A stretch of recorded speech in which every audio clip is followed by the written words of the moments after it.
with the high school girls match, moving to the college women, and then we're going to top it off with a Division I men's match for everybody at home. Showcasing girls wrestling, Gettysburg and Cumberland Valley. We began the duel at 148 pounds.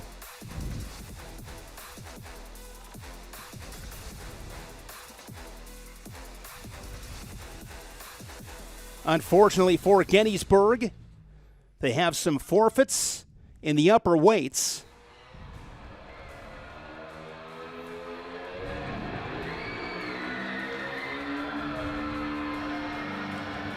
PA Wrestling rankings, Cumberland Valley ranked number 1, Gettysburg ranked 6th.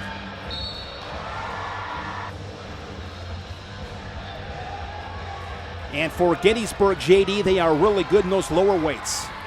That's right. It's kind of a tale. Two teams. You've got Gettysburg. The lower weights are really tough, kind of led by Zoe Haynes. And then Cumberland Valley, obviously, they have the upper weights. But as we saw, forfeits. So the real action, can Gettysburg make up what they lack in the upper weights? So Samantha Campbell and Gianni Telfair, they call her Gigi. Telfair, a freshman, 0-3, first-year wrestler. This is just her third competition. And for Campbell, she's a sophomore, 3-2 record, state qualifier in cross-country and track. Getting it done in the classroom as well, 4.0 GPA, member of the orchestra. Great work ethic. Fans love her as well, 3-1 score.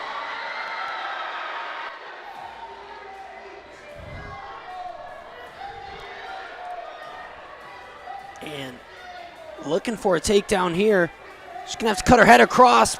There she does. Telfair still holding on and now secures the takedown and takes the lead. 4-3 lead here for Telfair. 50 seconds. And this is folk style rules. 4-4. Good single leg. Good opportunity here to score. She drives through. Good defense right there with the hard whizzer.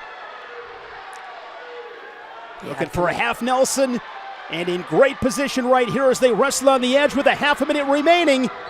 And the slap of the mat, there's a fall. So Samantha Campbell with the fall for Gettysburg. And 6 more on the scoreboard for the Warriors. That was good stuff from Campbell. She got into her shot, couldn't get the takedown, earned her escape, went right back to that same takedown, got it, and secured the fall. Wasn't swayed by giving up that takedown defensively.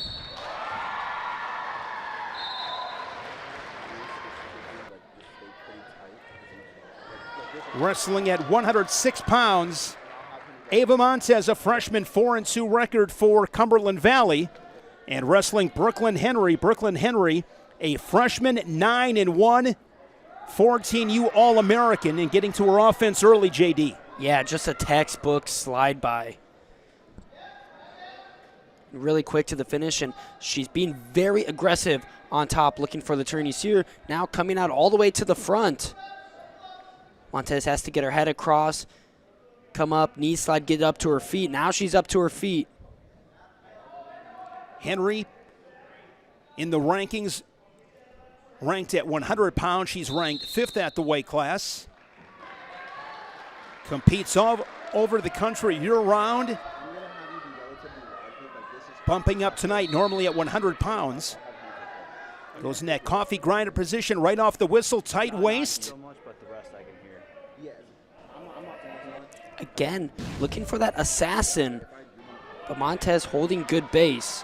She's going to have to crunch. See how her elbows over all the way on the side of the head? Going to have to bring it out a little bit on top to apply the pressure. You got to get head down if you really want to be successful with that assassin. Or I should say that three-quarter stack.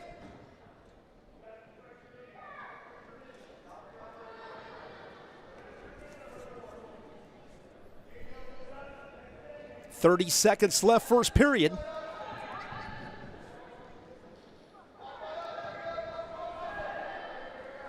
doing a nice job in the top position. Brooklyn Henry. Hard cross face there on top. Montes in a tough spot right now, working on a cradle perhaps late in this first period.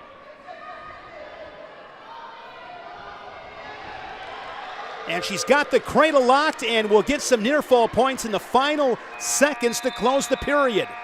Four near fall makes it 7-0. Big near fall there at the end. As I said, Gettysburg, the Warriors, really good. Several ranked wrestlers in the lower weights. For Cumberland Valley, the Eagles, really solid in the upper weights. 30-6. Cumberland Valley with the early lead, the number 1 ranked team in Pennsylvania in girls high school wrestling as we start neutral here in this second period. Hand fighting.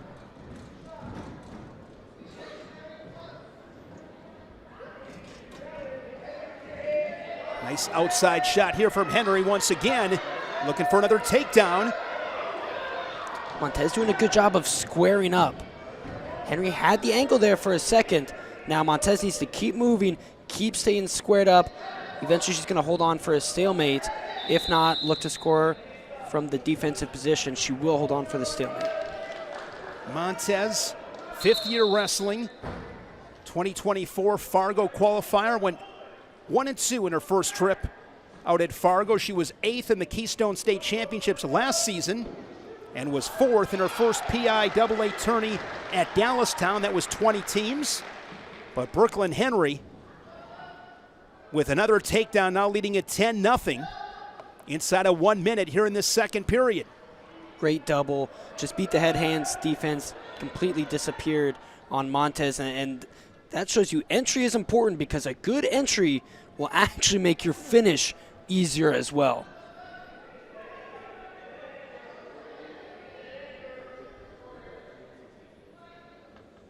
Right now, if you are Montes, JD, what do you have to do to get an escape? Yeah, you got to get that left leg free. You know, she's doing a good job holding base there. She's putting her head up. You can't let that lock. Can't get to that lock. You have to break. Fight those hands with your hands. Now that Henry has her cradle locked. She closed the first period with the cradle, scored some near fall to close the frame. And right now, similar situations. This time, Montes will not give up that cradle. But another good period there for Henry as she gets a takedown and a ride out in the second period. And she's in control, 10-0 to the third. She's got the choice. She'll go on bottom. Brooklyn Henry, just a freshman, 9-1. Just loves to compete, hard-nosed, as I mentioned. Travels across the country, finding best competition. Good breakdown there for Montes off the whistle. If you're Montes right here, JD, you're down 10-0, but you want to just keep on competing right now. Absolutely. You know, we've seen bigger leads than this collapse in the third period. Henry's gas tank is going to be tested. But if you're Montes, you're probably thinking turn, right? You're not going to likely go out there and score the number of takedowns you need. What do you got on top? She's got the cross wrist right now. She could look for a tilt. And if she'd able to get a turn, right now you're wrestling for that name on front of the singlet, trying to work for some team points right here. Keep this to a regular decision if you can. Absolutely. And if you're Brooklyn Henry, don't take this and be happy with a 10-point lead. You work for that tech fall, and as she's doing here now, finally getting up to her feet. She's up to her feet looking to fight hands, but a good return there for Montes as she brings Henry back down to the Resolite. Inside of a minute now remaining here in this third period. 30-6, Cumberland Valley with the lead early on. It's a triple header here on FloWrestling Night in America. King and Lockhaven women's freestyle match will follow this right here inside Gettysburg High School. And then some Division I college action, Cleveland State and Purdue. Montes, nice job controlling the wrists. And able to ride Henry for a minute 35 in his third period. No turns, but still something to build on. Good in the top spot.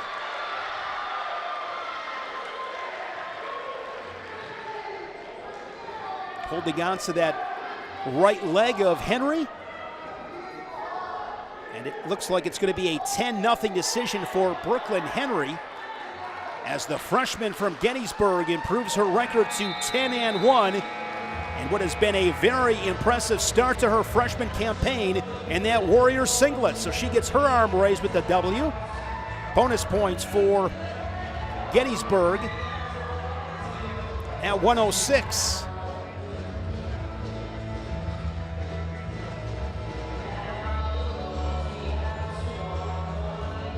And now wrestling here at 112 pounds for Cumberland Valley is Ren Seagraves. Sophomore with a record of 5-1. It's her 6th year wrestling. Was 23-11 last year as a freshman and a regional qualifier after a 3rd place finish at sectionals. A runner-up at 112 in the opening tournament in Dallastown. She's honorable mention and one of the hammers here for the Eagles. Father Ryan is the head coach. Wrestling Taylor Keckler. Keckler, honorable mention at 106, so a pair of ranked wrestlers. Keckler, a sophomore, 11-1. Member of Team Pennsylvania's national team at the national duels in Fargo. Good matchup here. These are the matches that both these girls, when they show up to the arena, JD, they know have a big opportunity. 100%. And these are the matches, win or lose, you're going to come away getting better. Keckler, also the top flyer for the competition cheer squad. She's bumping up tonight.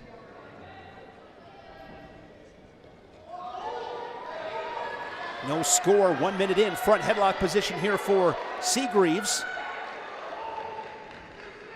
30-10 on the team scoreboard. The Eagles leading the Warriors. Keckler, nice job right there to fight back to her feet and able to clear that front headlock. Well done.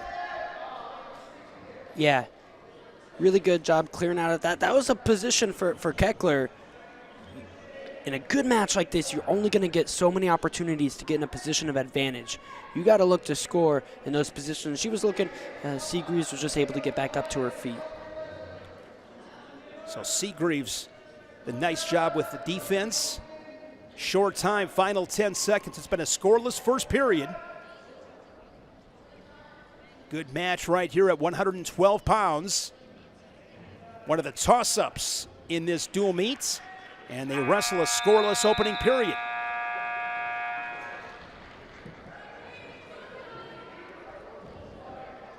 Seagraves with that hard collar tie when the two are on their feet. If you're Keckler, you have to be able to clear out of that tie. And Keckler gonna go neutral here in the second period. We start on our feet to begin period number 2.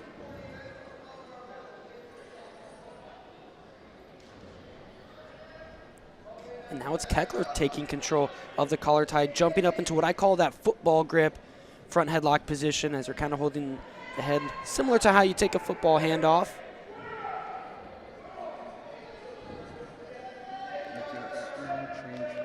Nobody's had a real threatening attack up to this point. And that was just the pressure from Keckler.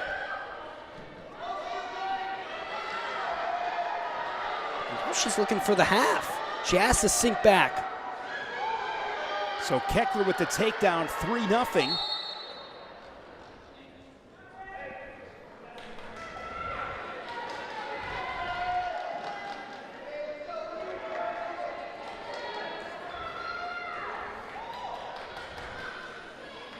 So right now, if you are Seagraves, JD, always about that quick escape.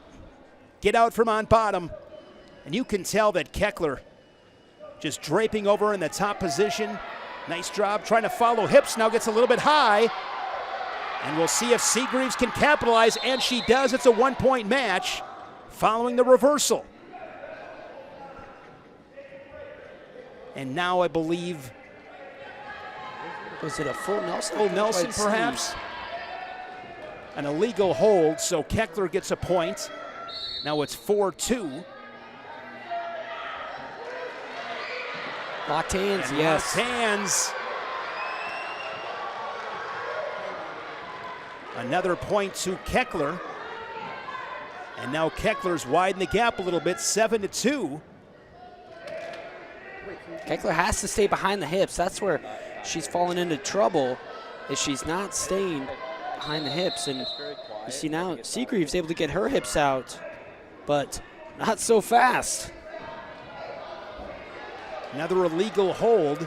So Seagraves gets a point, 7-3.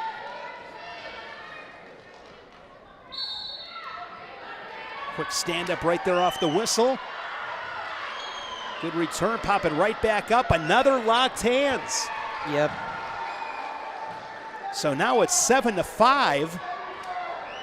And Seagraves, final 10 seconds in the second period, a takedown would tie this one up. I think Keckler might have gotten away with one, and Seagraves popped up to her feet initially. Second time, 2 seconds later, though, official Sammy Julian was right there in position to catch it.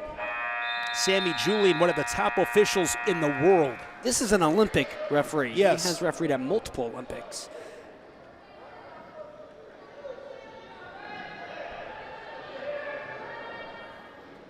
So Seagraves goes on bottom. Keckler wants to stay on her feet, so gives the escape. 1-point match. I don't hate this decision. You gave up a reversal. Don't mess around in there, but you have the only takedown of the match. If you feel like you have an advantage on the feet and the mat game is a little more neutral, even if you're on top, yeah, don't mess around on the mat. I don't believe anybody has been hit with stalling, so it's a 1-point match.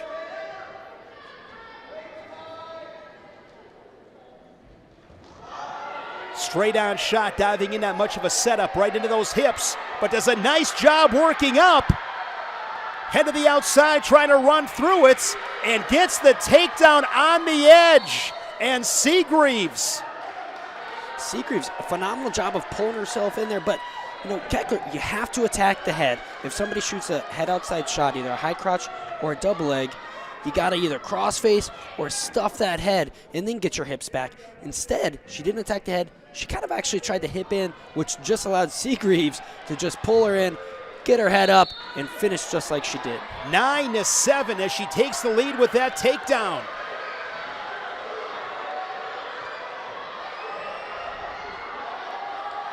And it's a 1-point match once again, 9-8. 60 seconds left in this third period. And now things are getting interesting because I said Keckler might have had the advantage on the feet. Now it's one takedown to one takedown. This is anybody's ball game here with a minute to go. Wrestling center of the mats. Shot there from Keckler. Keckler once again neutralized there by an underhook from Seagraves. Down to 35 seconds. Seagraves fell behind early. She has rallied back to take the lead 9-8 with that last takedown inside of 30 seconds. And I'm always a big believer, JD, you start your sprints early. There's a nice shot, but again neutralized by Seagraves. Seagraves, the heavy hips, in good position right here, looking to beat that right shoulder and sneak around behind, and she gets the 3 to go up 12-8.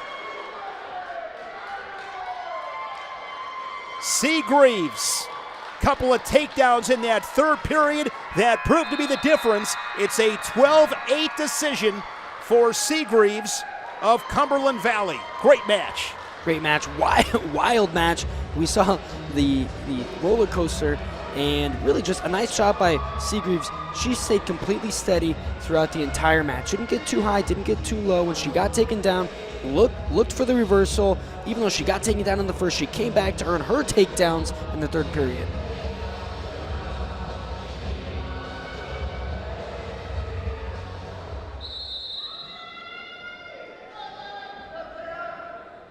Next up at 118 pounds, Lily Ling for Cumberland Valley, and Kiera Henry toes the opposite line for the Warriors. Henry's an 8-3 senior, state qualifier as a sophomore. Broken collarbone last season, so that ended her season early. Looking to go to nursing school next year. She is honorable mention in the rankings at 112. And it's going to be Ling scoring the first takedown, 3-0. Ling is just a freshman with a 4-3 record, her 5th year in the sport, and she took 5th in her first high school competition. That was at Dallastown.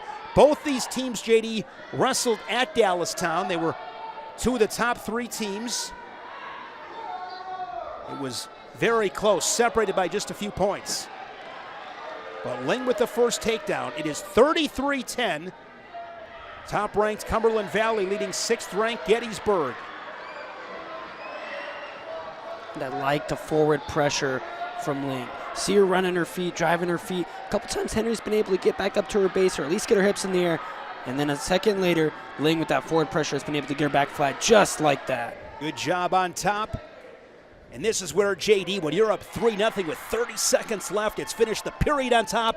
Big difference between 3-1 and 3-0, not only on the scoreboard, but I think more importantly, perhaps the mental side of things. Absolutely. You said it 1,000 times, probably more than 1,000 times, but it's still not enough. Finish the period on top. That's one of those games, if you hear me say that in a broadcast, if you got Ding. $1 every time, early retirement for sure. And she does just that, gets the takedown. Solid job in the top position, Lily Ling. Impressive freshman, 3-0. She's wrestling senior Kiera Henry. And what I like about that too, JD, is you're a freshman against a senior. I mean, let's be honest, easy to get intimidated against the tough opponents. And I like how she came out and just really got to her offense. We're neutral here. Double leg attempt. And neck wrench. Good little scramble here, early second period. And it's going to be another takedown for Ling, her second. Both periods, JD, pulling the trigger quickly. Yeah, I like that. You know, if this was a college men's match, she'd be getting her riding time point now too. And again, that smother on top. Yeah, if you were Henry right now, you have to work up, build some kind of base. And to Henry's credit, she is. You know, she continues to at least get her hips in the air, try to build back up to a base. You can't stop, though. She's coming up here. Now she's starting to build, getting her elbows in. You have to keep moving, though, because if you get up to your base and then stop, you're going to get driven back flat. And they hit Ling for stalling, her first. You know what? I think that's a fair stall call. She has been riding very well. She has not been working for a lot of turns. She goes to this chop, secures the wrist, and then continues to ride. And with her getting those takedowns, JD, and being hit for stalling once already, we'll see how she plays this, but I wouldn't be surprised if she lets her up, gets back to work on her feet with those three-point takedowns. And I liked her last takedown. Went to the double leg, didn't hit a knee. You know, I think not enough wrestlers utilize shots or attacks that don't hit a knee. Half a minute remaining here in this second period. Lily Ling, couple of takedowns. And she has been able to control Henry in the top position, keeping Henry flat on her belly most of the match. Ling with a takedown and a ride out in the first period. She duplicates that effort here in the second period, and she is in control, 6-0 to the third.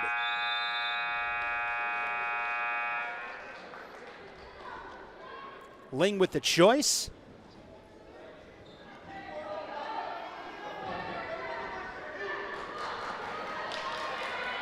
I believe she picked top. Okay. Interesting choice. Surprised by that? Yeah, because she has not been able to get a turn yet. Obviously has been very dominant from the top position, but honestly, I wouldn't be surprised if we continue to see more of this. If she gets hit for stalling again and gives up a point.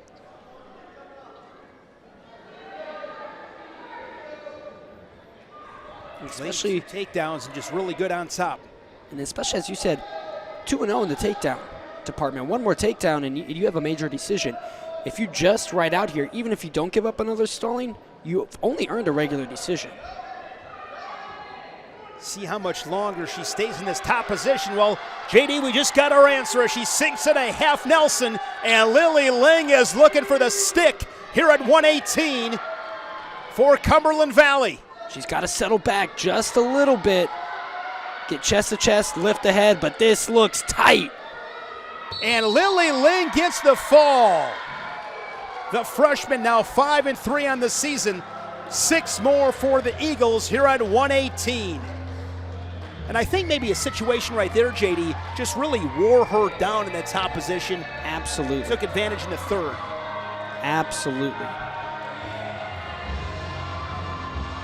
Both physically and morally, it is very demoralizing to be underneath someone and not even be able to come close to an escape. Another freshman here for the Eagles. This is Jordan Naylor, third-year wrestling. She comes in with a mark of 4-3. At the Dallastown tournament, she was 4th. And for Maya Coleman, she's a freshman. Another standout underclassman. She's 9-2 in just her 3rd year of wrestling. And just great as we highlight the girls' high school wrestling here on FloWrestling Night in America, JD, just getting girls exposed to the sport. I mean, the boys, you know, we started, a lot of us, 4 or 5 years old. By the time we get to high school, I mean, we got a pretty good sample size. A lot of these girls starting in middle school. It's great. Absolutely. And, you know, that shift is starting to happen with the girls as well, where you see more and more elementary age girls beginning to wrestle because there's not that maybe stigma around it like there used to be. Phenomenal sport. It is exploding across the country. Girls high school wrestling. Naylor and Coleman, no score after 60 seconds here in this first period. There's a shot, head to the outside. And unsportsmanlike, it was a hard club. So an unsportsmanlike on Coleman puts a tally on the board for Jordan Naylor. Sammy Julian explains, and we're back to action with 57 seconds. Now, I thought maybe that might have warranted a warning before the point is drawn, but official Sammy Julian saw it otherwise. Switching off to a double leg. Nice job right there from Coleman. And she leads it 3-1.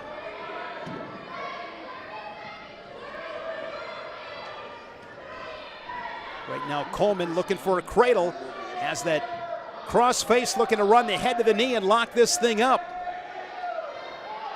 Cumberland Valley leading it 39-10. Again, King and Lockhaven to follow in a women's college match. And then it's Cleveland State and Purdue to close the night. A triple header here on FloWrestling Night in America. Shane Sparks, JD Rader from the Flow Studios here in Austin, Texas. Final seconds in this first period. And see if she got the takedown. Do not believe she did as time runs out. Coleman nearly. She was still on top. Getting another oh, she was still on top. Okay. Oh, the 1 point. That's right. That was on the unsportsmanlike conduct call. So 3-1. Second period.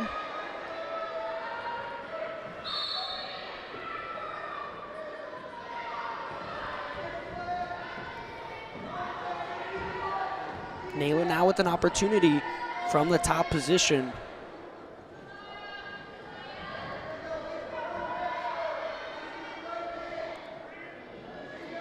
Has an armbar sunk in. Keeping that forward pressure.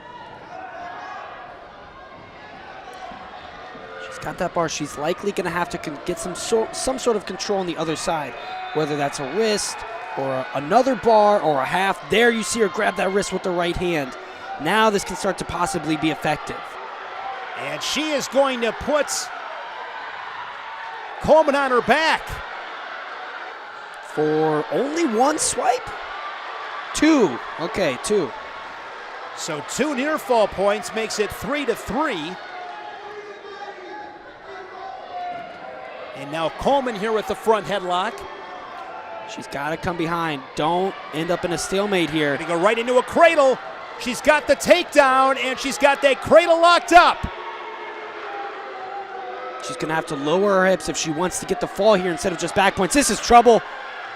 What a back and forth match, especially in the second period. And it is a fall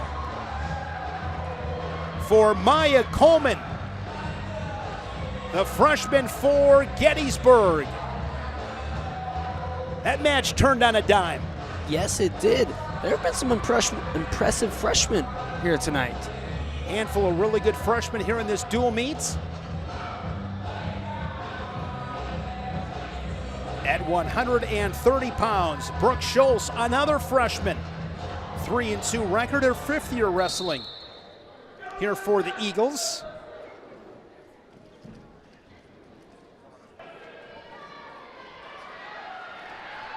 And Alyssa Vaughn, a sophomore, filling in for the normal starter.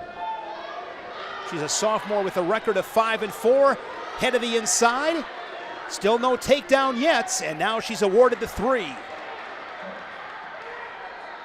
Alyssa Vaughn, one of those just team wrestlers. Needed tonight, steps in, and she is in her 1st year wrestling. And she gives up the legal hold there. So Schultz on the board, and she's got to be careful. She might be locking her hands. Again. Yes, she is. So now it's going to be 3-2, and maybe a situation here, JD, you go right back to your feet. Yep, we talked about it a couple matches ago, and you can see the inexperience here. I think she was kind of shrugging her shoulders there. She came up. She's not lacking in hustle, though. I'll give her that. I think it's just the wrestling knowledge a little bit at this point in her career. Yeah, 1st year. And it happens again. So her 3rd locked hands. And now you got to say neutral, I think.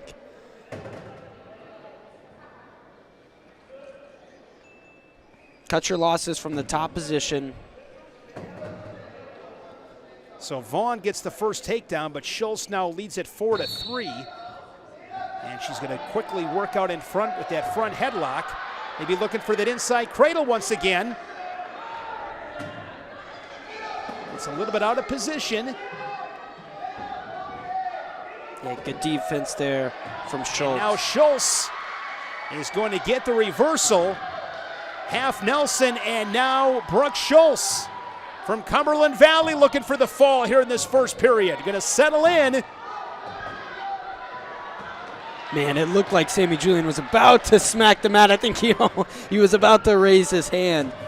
10 unanswered from Brooke Schultz after giving up the first takedown. 25 seconds, 1st period.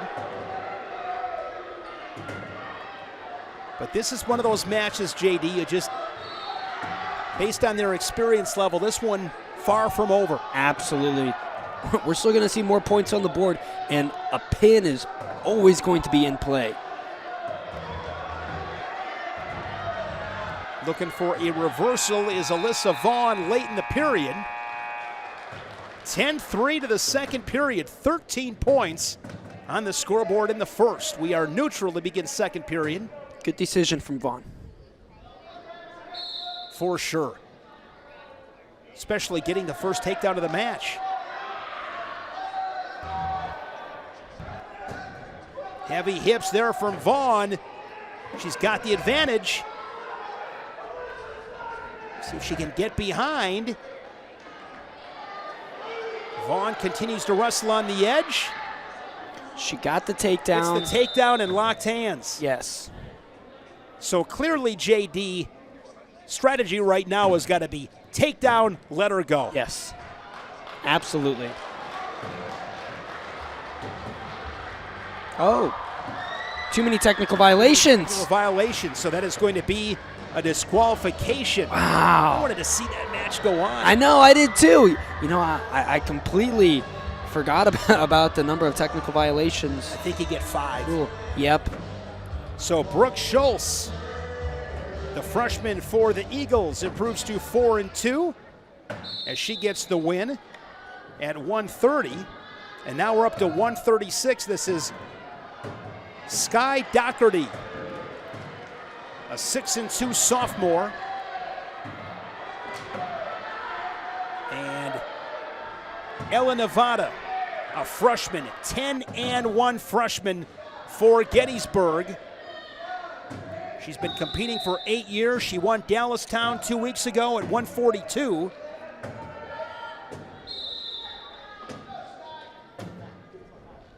Normally going to be at 130. All right, cool. Wrestling 136 tonight. Good hustle from Nevada here, but she ran straight on at Dockery. She should have just ran off to the side a little bit sooner instead of running straight on first. Instead, got to allow Dockery to get that right arm up, and now she could be in position to finish. She's got her lock around the single leg, but good hip pressure. Really good hips from Dockery as a stalemate is whistled. Dockery was on the junior high team last year. Came on strong in the spring and the summer. Went to Fargo. She was 4th at the USA Wrestling Northeast Regionals and was 4th at Dallastown. And she's in position to score here. She's on the board 3-0.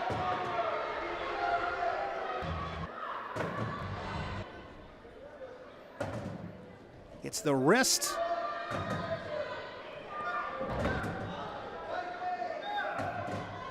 Nevada working up.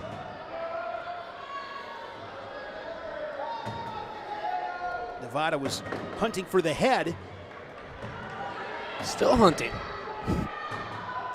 Inside of 20 seconds.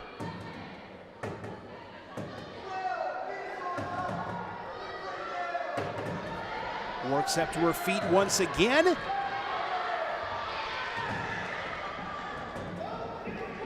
Three seconds. Locked hands again, I believe. So 3-1.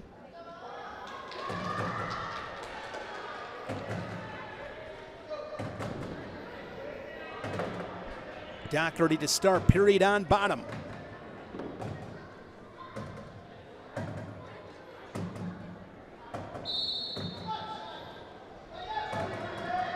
Good breakdown right there off the whistle.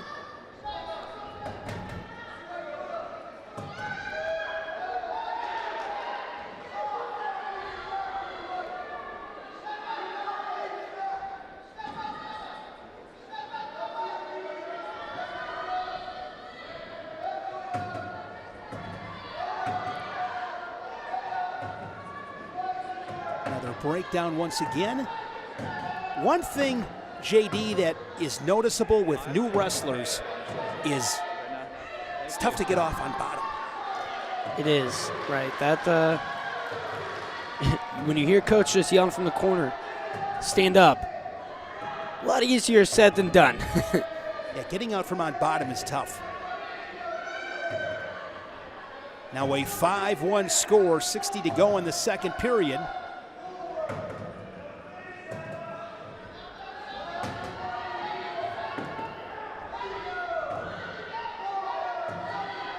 Got to be careful there if you are Nevada, getting that left knee a little bit too close to your head.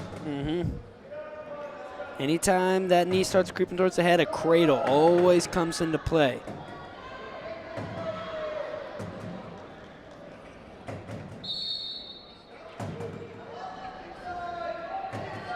I like that switch attempt off of the whistle.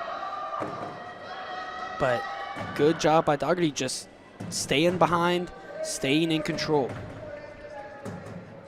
Snags a wrist. Nevada doing all she can to work up, build a base.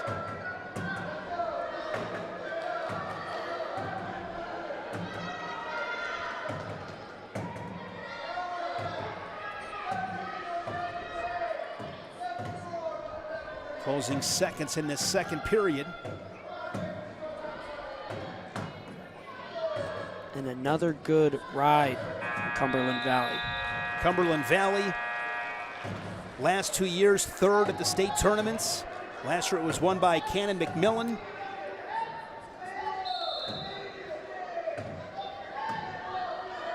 Eliana White-Vaga, one of their past superstars, now wrestling at North Central College. She's behind Sarah Sterner. Eliana White-Vaga last year, JD, went and sang the national anthem and then went out and won a state title. That's impressive. That's talent. Mentioned Ryan Seagraves, the head coach. Matt White, an assistant coach. He was a 2-time All-American at Penn State.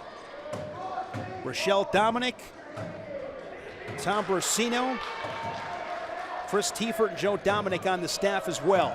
8-1 as Dockery has opened things up. 1:15 remaining here in this third period. 45-16. Top-ranked Cumberland Valley leading 6th-ranked Gettysburg. There's a stall call on Dockery, riding parallel. And perhaps, JD, if you are Dockery right now looking for bonus points, give that escape and get back to work on your feet.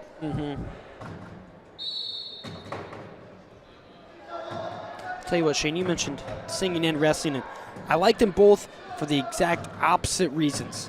I love wrestling because just about anybody with enough hard work and determination can be somewhat successful. And I like really talented singers because at that level you either got it or you don't. Me, I could never, and it doesn't matter how many singing lessons I take, I could never have been a good singer. I couldn't sing to save my life. I'm with you. That's why I'm always extra impressed by a talented With the singer. holidays coming up, maybe tonight you'll bust out some Frosty the Snowman, maybe some Rudolph the Red-Nosed Reindeer. I bet you could pull that off. I've been known to dabble in a little karaoke. Not good karaoke. Entertaining maybe. Exactly, levels to everything. Skylar Dockery looking for a turn late. If she can pop her head over to the other side, now it's out of play. As soon as Nevada got her head up. And Ella Nevada with a late reversal. What a crazy finish. That is going to be 2 reversal and 4 near fall. 9-8 or just 7? 8-7. Wow. 6 points in the final 5 seconds. I'll tell you what, an amazing bridge saved her at the end. If she doesn't bridge there, she might give up that fall. That was an 8-1 match. With about 10 seconds left, I said, looking maybe for one more turn and some bonus points. That's what I thought was coming. 142 pounds, Carol Hanna for Cumberland Valley. And this is Zoe Haynes, a senior 2-time state champion, a Fargo All-American, 10-1 this season, laundry list of accolades. U17 All-American, Super 32 runner-up, won the Beast of the East. Cousin to Levi Haynes, so I'm sure some good scraps in the, around the holidays, some good scraps in the living room. Oh, yeah. Zoe Haynes ranked number 2 in Pennsylvania. And she's got a cradle, and she is going to get the pin in 44 seconds. The 2-time state champion now improves to 11-1. And that is the final match of the duel. So Cumberland Valley, the number 1 ranked team in Pennsylvania, comes into Gettysburg. The Warriors ranked 6th. And Cumberland Valley with the win.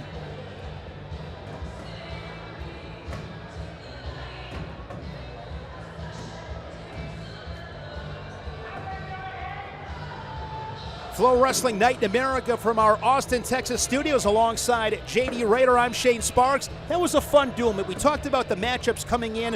One was heavily favored on bottom. The other team more heavily favored in the upper weights, but we saw some good wrestling, and we just like to showcase girls high school wrestling, an up-and-coming sport. It's exploding across the country.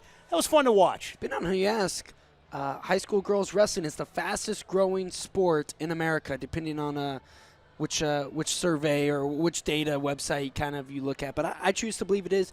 Just from my eyes alone, think about the number of high schools, from the time you were in high school, Shane, to when I was in high school. A little bit of a gap there. A little bit of a gap, but, there wasn't even high school wrestling when I was in high school, which, was just, we're in the double-digit years ago now.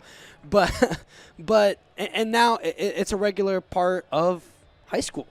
And I really like this event because we just saw the girls' high school wrestling match. We're going to keep it right inside Gettysburg High School, and now we're going to see some women's college action with King and Lockhaven. That is coming up next. We'll end the night. We'll take you out to Cleveland, Ohio with Cleveland State and Purdue. a triple header Flow Wrestling Night in America here on Flow Sports.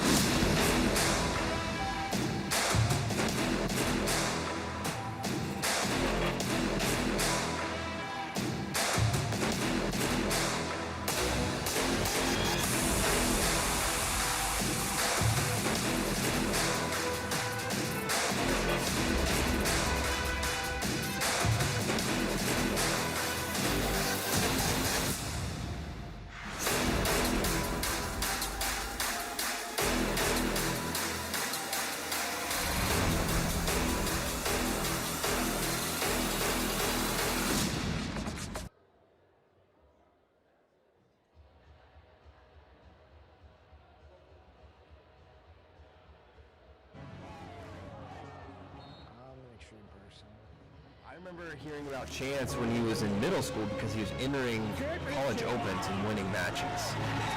He was like an urban legend. And he became mythological at that point. Then he hits the high school scene and just runs through everybody. He was a phenom from the time that he first stepped on the mat. He almost has it down to a science, almost. But it definitely came at a price. I was an opioid addict. I was addicted to fentanyl. I don't want to go back. If this kid's a hammer on the mat, he's probably crazy off as well. Why is somebody from jail calling me? There's rumors about Chance. 7 years probation? I don't think anyone thought it was going to be as bad as it was. He can fucking tape you as soon as he wants. Stand down and shut up. As far as Chance hiding things, I'll be honest with you, he was great at it. I didn't know probation lasted that long. Like, if you was that bad as shit, I thought you got thrown in jail. This isn't the guy that I thought Chance Marsteller was. He showed up with a backpack and just looked like a shell of himself. This is where the story of me fighting 6 police officers comes about. He gets arrested. It's very, very bad. Most people have given up on me at this point. He hit rock bottom at that point. Yeah, I don't think it's a stretch to say that Chance Marsteller is the greatest example of human triumph in the history of our sport. The rise and then the fall and then the come up, that's a great story. And people need to hear that. I was starting to see Chance again. This dude's in my way of winning a world title, and that was the goal that I wrote down when I was a little kid, was win a world title. I think I'm out of some banks in the movie. His wrestling IQ is off the charts. I appreciated that. The little kid Chance is back. Let's go, kid! You thought you won, and now you're in a huge hole against the greatest American wrestler of all time. I took that personally. That was my advice to him, was give yourself a chance. Chance was becoming this hero. It was almost like Rocky. Don't fool yourself, kid. You're gonna come back in here just like everybody else. You prepared for this. You chose this. You meticulously prepped. And arrived at this moment. Training for the opportunity to beat Jordan Burroughs to represent the United States, it was ingrained in his mind. I'm gonna keep tracking you down until I get you.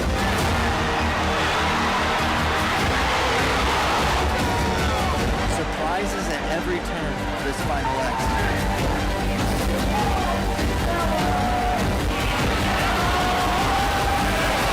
Can you make it back? I don't know. No one's ever told me they did.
continues here on FloWrestling Night in America. In girls high school action, we saw Cumberland Valley defeat Gettysburg. Now we shift to women's college wrestling, where King battles Lock Haven will end the night in Cleveland, Ohio, as Cleveland State hosts Purdue. Wrestling, and more wrestling here on FloWrestling Night in America. Alongside former Nebraska Carney JD Rader, I'm Shane Sparks. JD, lots of wrestling tonight. Let's look at this schedule. Tomorrow night, a doubleheader. Cal Poly versus Cal Baptist, then Cal Poly versus Northwestern. How about January 1st? We kick off 2025 Garlic City Rumble, and mark this one down. You don't want to miss January 8th, Bishop McCord versus Wyoming Seminary, right here, FloWrestling Night in America. You can't beat that. That is potentially for the #1 spot in the high school team rankings. I mean, these two teams are truly just absurd. Looking forward to this match. Women's college action with King and Lock Haven will begin the dual meet at 131 pounds. Ranked wrestlers for the Tornadoes, with DeCunio ranked 5th in the country, and Drury at 145 pounds. She is ranked 3rd. That is our first half. And then looking at the second half in this dual meet with King and Lock Haven, Mia Zuniga, ranked 8th in the nation. We'll see Samara Chavez, the senior at 110, ranked 3rd in the country. Melody Mendoza is ranked, as well as Montana Delwater as well. And looking forward to those matchups. Yeah, this King team really solid. The #3 ranked team in the country, according to the NWCA rankings, the National Wrestling Coaches Association. At one point, they were 2. Their lone dual loss came to the #2 ranked team, North Central. Outside of that, they've won all other 12 of their duels. Here inside Gettysburg High School, doubleheader here in this gymnasium tonight, as we'll pause for the national anthem.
We saw Gettysburg fall to Cumberland Valley 48-22.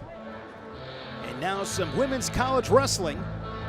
Reason we're starting at 131 is because at 124 pounds, ranked #2 in the country, Montana Delwater, she's a senior, and she wrestled here at Gettysburg High School.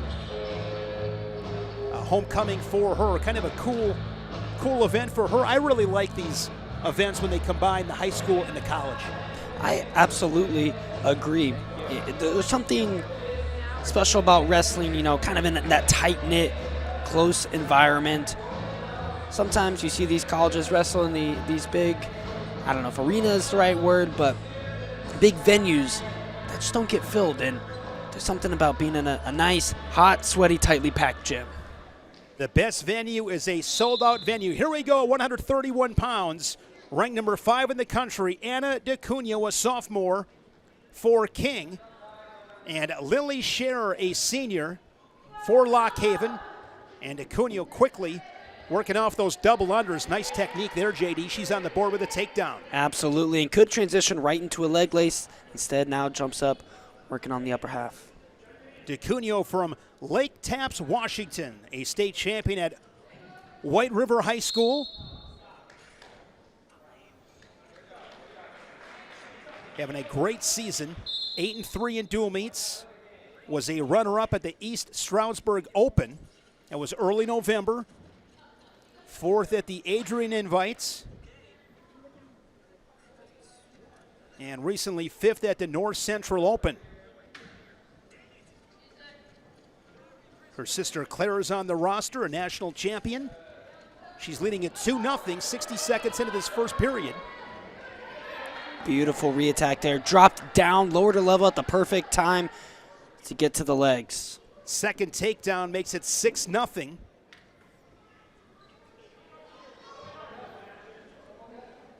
DeCunio NCWWC National Qualifier. Last year, 24-7 with 21 falls. Mentioned she's ranked 5th in the country. Ranked number 1 is Sarah Sterner of North Central College. DeCunio a couple of takedowns for a 6-0 lead. And DeCunio taking her time back to the center. Shane, do you like a wrestler taking their time back to the center and gathering themselves, or do you prefer somebody who runs back to the center, toes the line immediately? I'm a body language guy. I like the hustle, but at the same time, I understand. It's kind of like whatever works for you, because sometimes it's like, oh, look at this person. They're gassed, a slow walk to the center, and they're kind of baiting the opponent, tricking a little bit. Exactly. So it's really, to answer your question, JD, whatever works. But on initial glance, I like that hustle. I like the body language. Because one of my favorite lines ever, JD, is never bleed in shark-infested waters. That's a good line. I mean, we've seen it time and time again. You talk about some of these big venues, sold-out venues. The one that comes to mind, Carver Hawkeye Arena in Iowa City, guys getting carvered. We've seen it before. A lot of national champions have gotten beat inside that venue based on the energy of the crowd. A bit of the match within the match. Exactly. Pace has slowed down a little bit here in this final minute of the first period. Scherer this season, a runner-up at the Princeton Open. She was 7th at the Adrian Invites. 3-time state champion in high school at Delaware Valley High School. Multiple-time Fargo All-American. Placed at Super 32 a couple of times. She's a 2-time national qualifier. She trails at 7-0 late in this first period.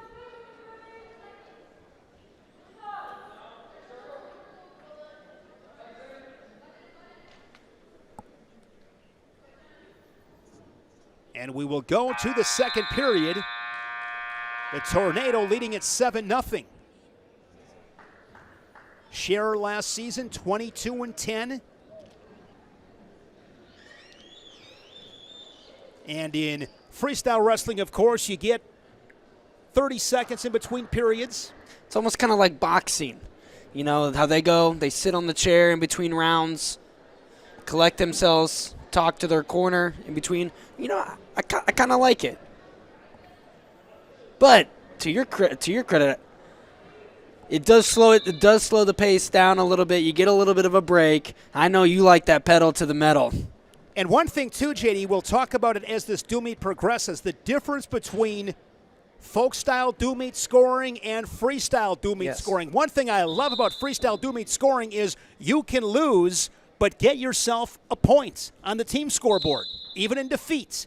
Not the case in folk style. That's right. As long as you score match points in your match, a.k.a. you get 1 takedown, but you still lose 8-2, you still earn your team 1 point. And you know, I like that. I love that. I love that concept. Theoretically speaking, in a duel, a team could win every match by 1 point. And on the scoreboard, it would look like a complete blowout. In college, it'd be 30-0. That's right. It could be 10 sudden victory matches, and it's 30-0 on the team scoreboard. Don't even get me started on the way the team score is kept in college wrestling in folk style. I love this. A tech fall in freestyle wrestling is 10 compared to the 15 in folk style. You see DeCunio, the head underneath the knee, gets a stalemate. We're back to our feet. I got it on. Yeah, that was smart by DeCunio to drop down to the leg when Scherer threw that headlock. You know, I actually liked that headlock attempt from Scherer. It wasn't completely just an out of nowhere going for broke. Sometimes you see people who throw a headlock and they end up on their stomach. They didn't really give a good attempt at it. But I have always said the headlock is a real move when done correctly. There have been some great headlocks. Some classics over the years, no doubt. Here's D'Acunha once again looking to make the turn. That'll be 2 on the exposure. Makes it 9-0. Of course, folk style wrestling, a control sport. Potentially dangerous whistle, 9-0. So D'Acunha, a takedown away. And one thing that's fun with freestyle wrestling as well. Folk style wrestling, 9-0. The reality is you're probably pretty safe, at least in comparison to freestyle. Things can turn quickly with gut wrenches, leg laces, feet to back. Not going to happen for Scherer. Anna D'Acunha, the sophomore, ranked number 5 in the country at 131 pounds, begins this dual meet with an 11-0 tech fall. So that is 5 points, or 4 points rather, for the tech fall for King. And because Scherer did not score a point, no points for Lockhaven. And as you were saying about how a tech is always in play, I also like it because a good, say, leg lace or gut wrench can be like a knockout punch. Can end a match like that. So now we have a forfeit. Believe that was Mackenzie Del Vecchio receiving the forfeits. And now we're going to have another forfeit at 145. So back-to-back forfeits for Lockhaven, and the Bald Eagles take a 10-4 lead as we head to 160 pounds.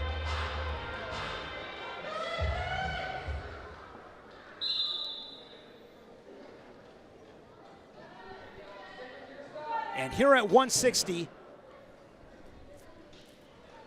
Drury bumping up from 145, where she is ranked 3rd in the country. So she's bumping up here to 160. Wrestling Avery Rayall. Rayall, a freshman from Mercer, Pennsylvania. And whipped to her back. And Drury's got this one tight, JD. Yeah, she's got to settle her hips down, try and get those hips on the mat, and then lift the head. That's how you're going to get that left shoulder down. Pull on the elbow. Keep sitting. Drury was a national finalist last season at 143. Fell to Reese Laramendi of Iowa in those finals. Going to step over and readjust, and now she's got her in some real trouble, JD. This is it. Slap of the mat from Sammy Julian. It is a fall. And it will be 5 team points for King. It is a 10-9 dual meets.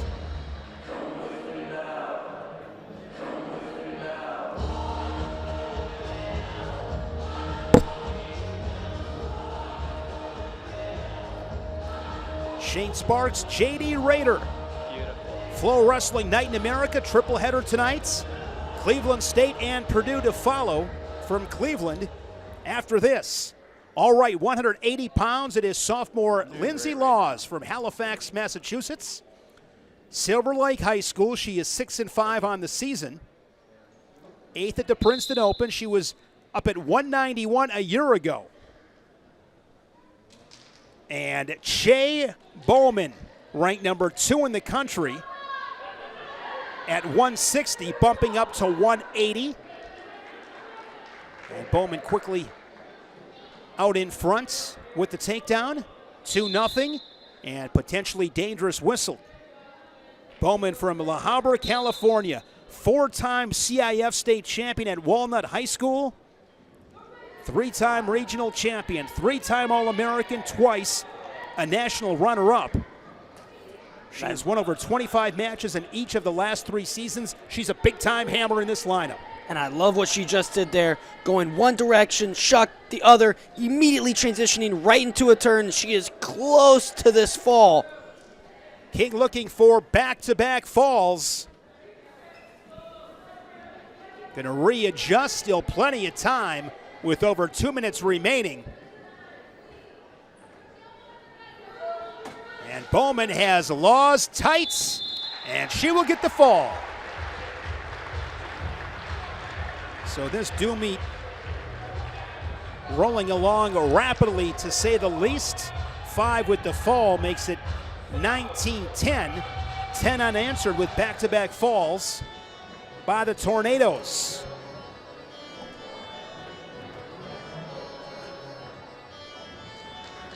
And a forfeit. Now makes it 19-15.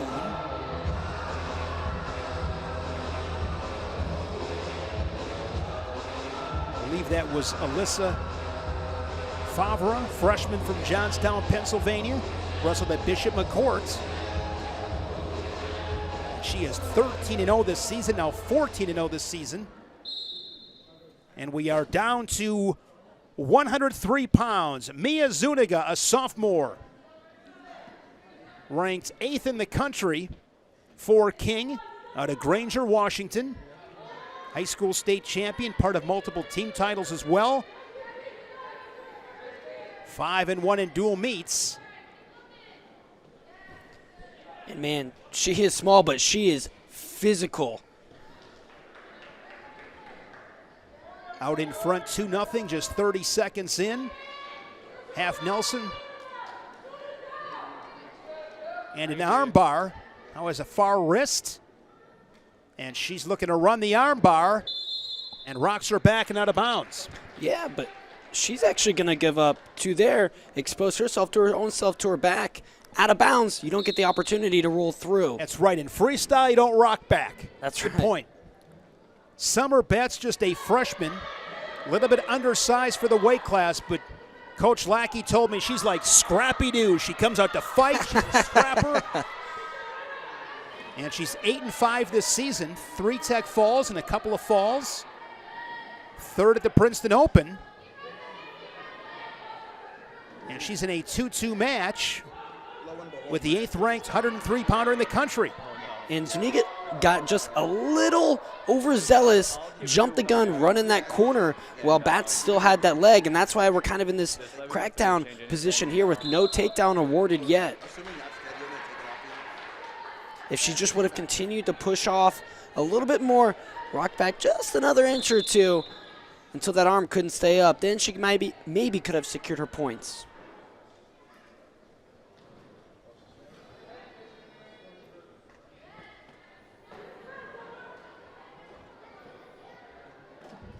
Front headlock there from Zuniga, snaps her down.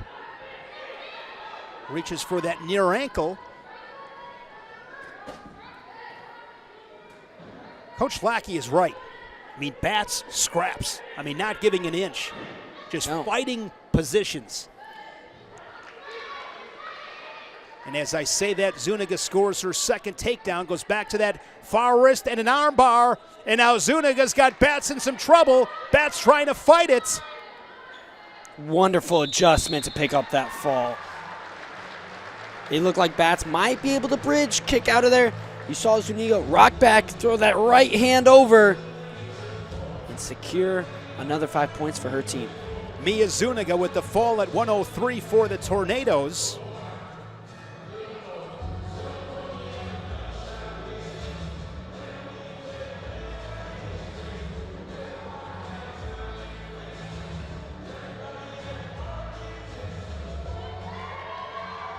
So it is a forfeit now at 110 for the Tornadoes.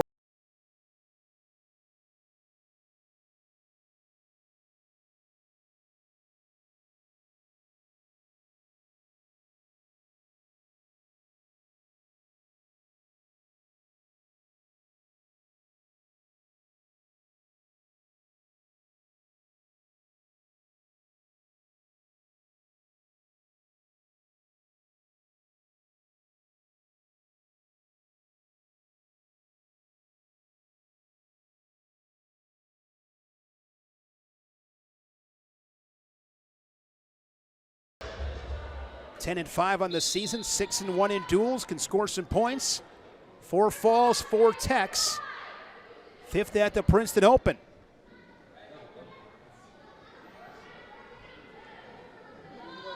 Melanie Mendoza here for King. Mendoza ranked 3rd in the country at 117 from Selma, California. Looking to finish on a takedown. She's got the 2, and now looking to go to work on top. And things can turn just so quickly in freestyle wrestling, good and bad for that matter, but the points can really rack up. 100%. And I'll tell you what, this King team, they put an emphasis on arm bars. You can tell, I feel like just about every single one of them has used a bar. Here's double arm bars here for a Mendoza, who is undefeated, the 3-time All-American, undefeated in dual meets at 9-0. She was 5th at the North Central Open. Pair of 5th place finishes in 2021 and 2024. She was 6th in 2022. Looking for the first period fall. She's close. If she can actually sit that right hip through, that's how you're going to get that left shoulder of Pletz down on the mat.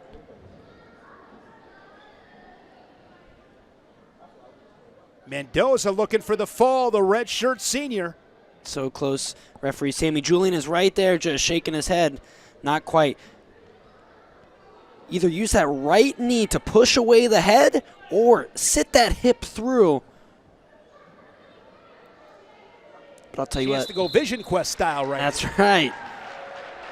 And it is a fall for Melanie Mendoza as King gets the fall at 117, and they pull away as we head to our final match at 124 pounds. And one of the big reasons that this match is being wrestled here inside Gettysburg High School is because of the number 2 ranked 124.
Central. Jones ranked number 1 at 124, ahead of DeLauder. So here we go. Final match in this dual meets. Montana DeLauder back in her high school gym. Straight on double. DeVito able to defend.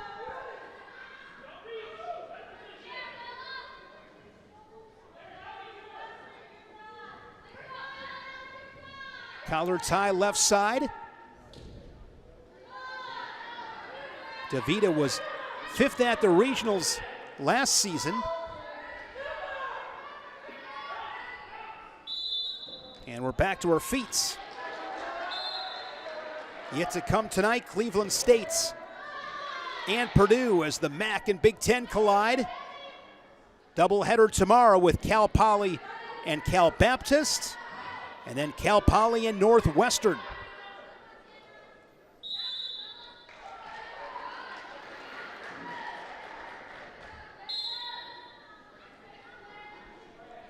If you're DeLauder here, don't get too excited. Don't let this moment build into more of what it is. And I mean by that, you're wrestling back in your home gym, right? They made you last. They made you the final event. Just get to your offense. Do what you do. Just like she's doing here with that snap, go behind, jumping cradle. Oh my goodness, she might get the fall here. And DeLauder gets the first period fall. DeLauder gives a wave to the crowd. Montana DeLauder, number 2 ranked in the weight class. Special night for her. Goes over and gives Coach Lackey a handshake. And King University defeats Lock Haven.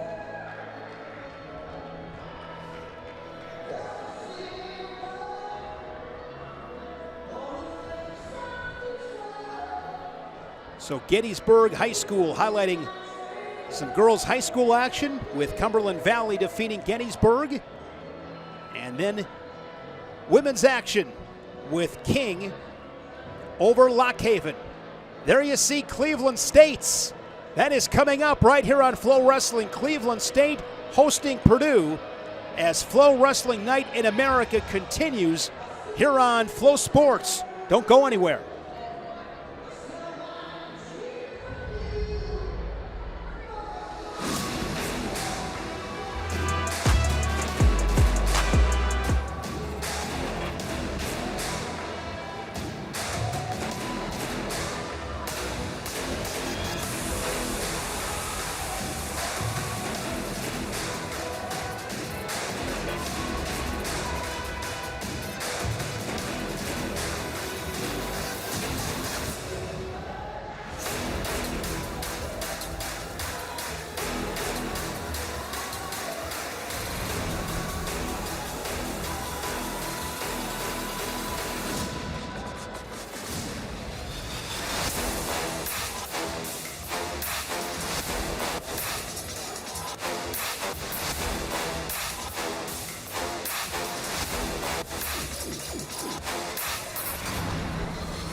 Wrestling Night in America continues here on Flow Sports. You are looking at Woodland Gymnasium in Cleveland, Ohio. For tonight, the 0-1 Vikings of Cleveland State welcome the Boilermakers. Purdue comes in with a record of 4-1. The MAC collides with the Big Ten. Hello and welcome as Flow Wrestling Night in America continues alongside former Nebraska Kearney wrestler J.D. Rader. I'm Shane Sparks. We've seen some women's action. Now we're going to turn the page to Division I college. And when you look at this dual meet, the one name that pops, the number one ranked 125-pounder in the country, Matt Ramos. That's right. He's a national title contender this year. And I don't want to say he has struggled with consistency in the past, but he looks absolutely dialed in this year, has gone undefeated through the Cliff Keen tournament, the toughest regular season tournament in the country. He dominated his way to a title. He is looking phenomenal this year. Cleveland State 0-1 in dual meets this season. They fell to Columbia 27-15. And there you see the lineups. Matt Ramos undefeated at 125 pounds. Looking forward to the match at 141 with Clark and Mitchell. Doug Terry having a solid campaign for the Vikings at 157.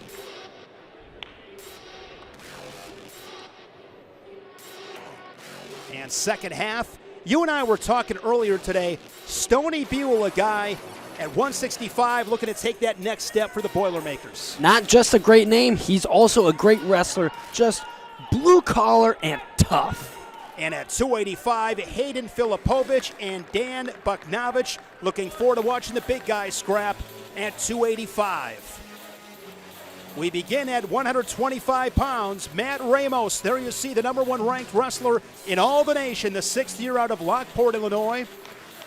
3-time national qualifier. Of course, when you see Matt Ramos, you go back to Tulsa. When he was a national finalist, he pinned Spencer Lee of Iowa, of course. Fell to Pat Glory in that 125-pound final. And you talked about the next level.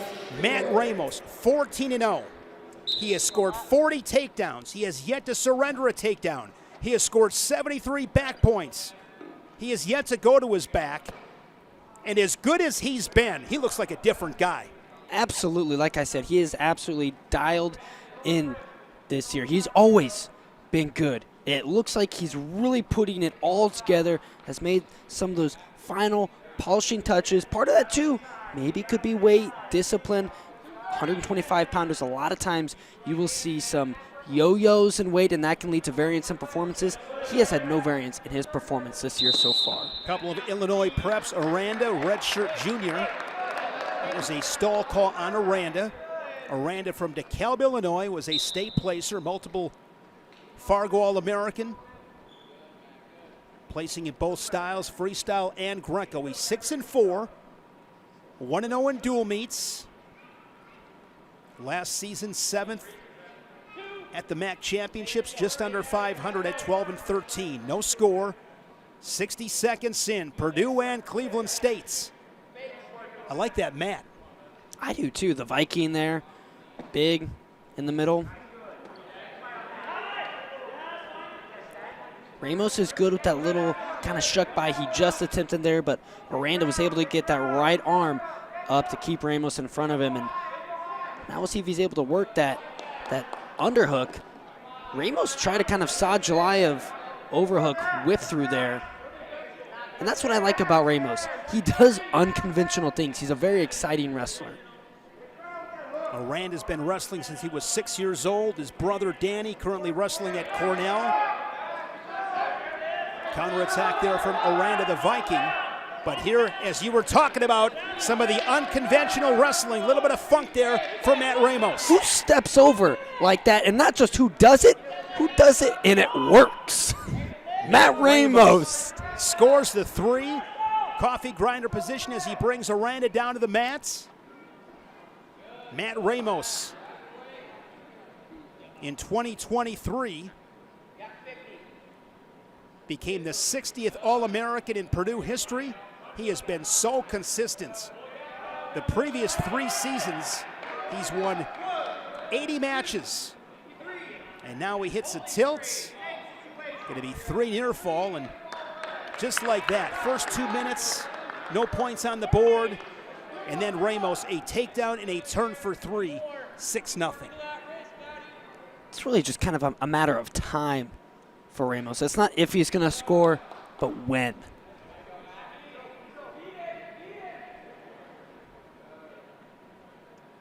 Final 10 seconds. Ramos looking to finish the period on top. A takedown and a turn, 6-0 for the Boilermaker. Oh, did he get the escape? No escape, that was close. Very close. Nice work by Aranda there, wrestling through the whistle. Didn't get his takedown, but that'll put some thought in the back of Ramos's mind, at least. Ramos winning that Cliff Keen in Purdue history. Chris Flieger, Ryan Lang, Ben Whistle, and most recently Dylan Leidy back in 2019. All CKLV champions in that Boilers singlets. Ramos starting period on bottom. Gets to his feet. Aranda looking for a mat return. Cutback attempt. Great balance here from Ramos. Man, I can't believe there wasn't a stall call there on Aranda. That was good work by Ramos. Best he could. I know he really was. I was just about to compliment Ramos there. You saw him blocking with his hands. That's to prevent Aranda from throwing that leg around so he can pop his hips, lift Ramos, and put him down. And then the one time he did get him up, Ramos did a good job hooking his laces around the calf of Aranda, staying on his feet. Mentioned Ben and his brother Danny, both Division I wrestlers. Their father wrestled Division I as well. Aranda sinks in a claw ride. Now a hook on the right side. See Ramos there fighting hands. Riding time under 30 seconds. Still in favor of Ramos as he adds to his lead, now 7-0.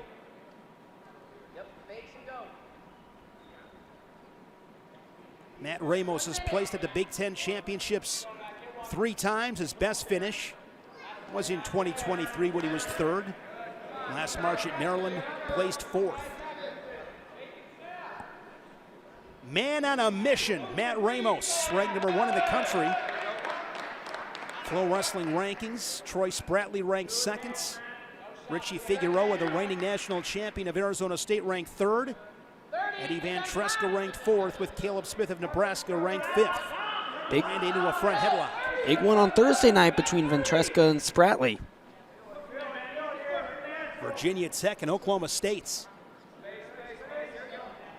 22nd second period. Ramos leading at 8-0. Aranda with an underhook there on the right side. Super duck there from Ramos. And it was the transition that got it. It wasn't the super duck. It was when he came up to that claw that he was able to get the takedown. Was that slick from Ramos, JD, and he does it in the final seconds of the period. I know that made you happy. Absolutely, JD. I mean, you can sit and analyze wrestling for days and days. You and I could sit and talk wrestling for 2 weeks strategically. Or if somebody said, you guys got about 30 seconds, it's score first, finish periods on top. Don't give away easy escapes. Get those quick escapes. That's how you win. Ramos darts in once again on the legs. He's up 11-0. Scoops those ankles. He's going to score here once again, JD. That neutral danger situation was close, but Ramos scored the takedown before that. 14-1, a takedown away from a tech fall. Ramos this season also the Tiger-style invite champion. Victories. He came. Nice job here from Aranda. He's behind Ramos. Ramos rolls to create a scramble. Gets that right ankle. Ramos so tough to finish on. Has not allowed a takedown this entire season. Ramos needs to lift that left arm and swim. just like that. Jumps to the other side and gets the takedown and the tech fall. 17-1, his 13th bonus point victory of the season. And the number one ranked 125-pounder in the country, Matt Ramos, improves to 15-0. That is one guy, as I said before, JD, guy is on a mission at 125. Of course, last year 125 was all over the place.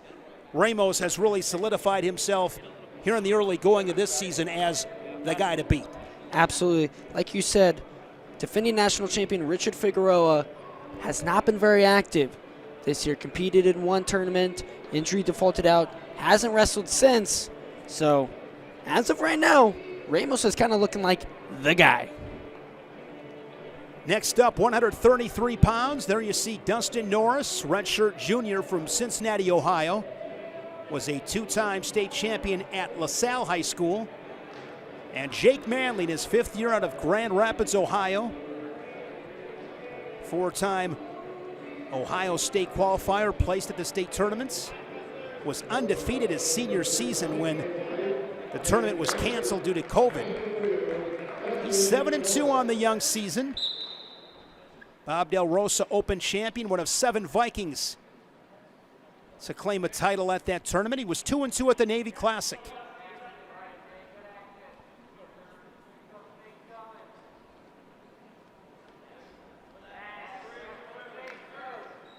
Purdue leading at 5-0, getting the tech fall from Matt Ramos at 125.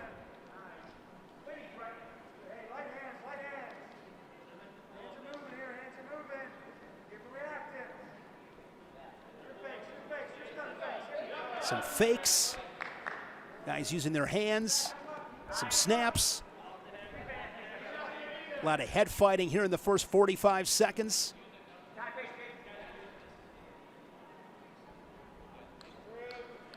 Yeah, definitely a bit of a more of a feel-out process here at 133 pounds.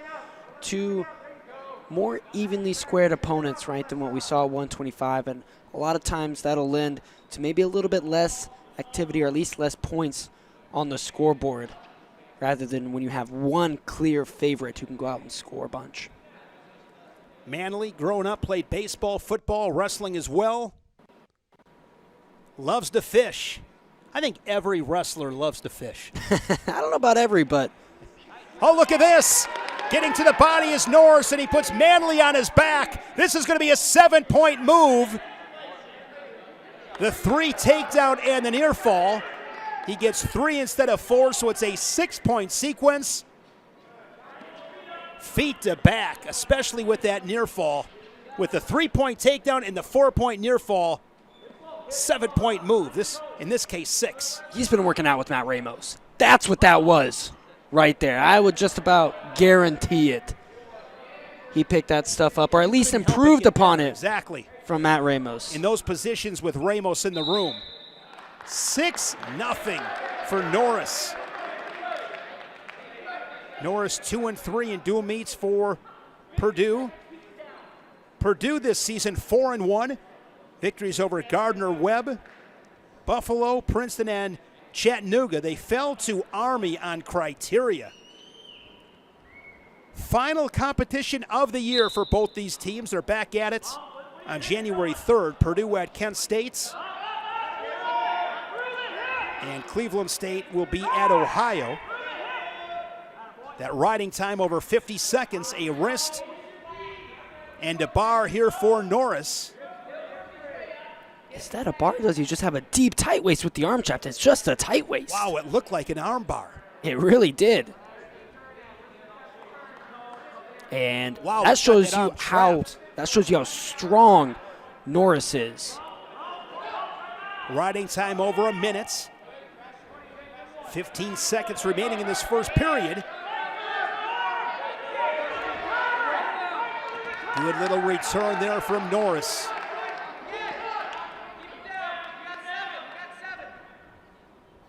And he'll take a 6-0 lead to the second period.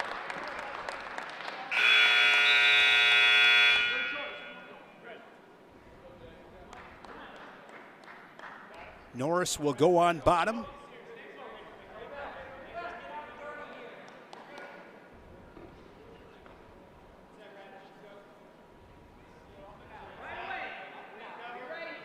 This is an analytic I wish there was in wrestling.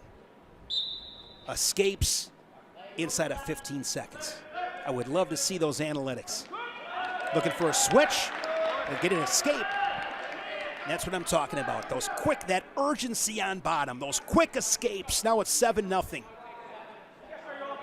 Wrestling coaches across the country love preaching first move and winning the battle off the whistle. Norris on a single leg. See, Manley has his right hand. This will be a stalemate. See assistant coach Leroy Vega there in the background. Leroy was an All-American for the legend Jay Robinson at the University of Minnesota. Those were some great teams in Minnesota. Definitely in the trophy conversation here this season. Well, they picked up a big recruit from the transfer portal. Helps. No question. Straight on shot there from Manley. Into the head hands defense of Norris. The Boilermaker up 7-0. 55 seconds, second period. And now this time Manley on a single leg, but you see the hips there from Norris. He's got to continue to square up, push back. Attempted to switch off to a double leg. Good float, good movement there from Norris to stay in front. Norris has some length here at 133. Counterattack there from Norris.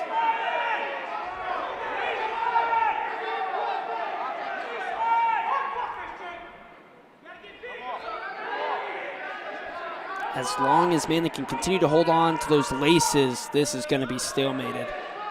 Down to 10 seconds remaining in the period.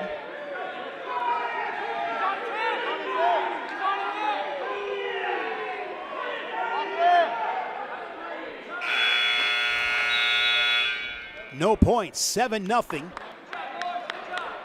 There you see Josh Moore, head coach. They're at Cleveland State. Does a really good job. You ever meet Josh Moore? I have not. You need to. Really good guy. One of the all-time, he had a heck of a career at Penn State.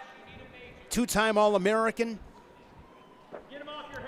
Third all-time in falls at Penn State with 53. Career leader in matches, wrestled in a Penn State singlet. And the single-season pin leader with 24 in a season. He was a great wrestler and doing a really good job at Cleveland State. Just really cares about the program. Cares about his guys.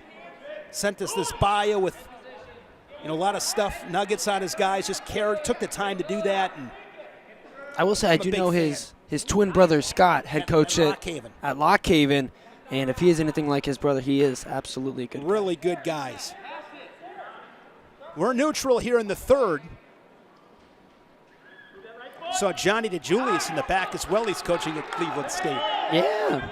The always entertaining Johnny DeJulius. In a soon-to-be-released Anthony Robles movie,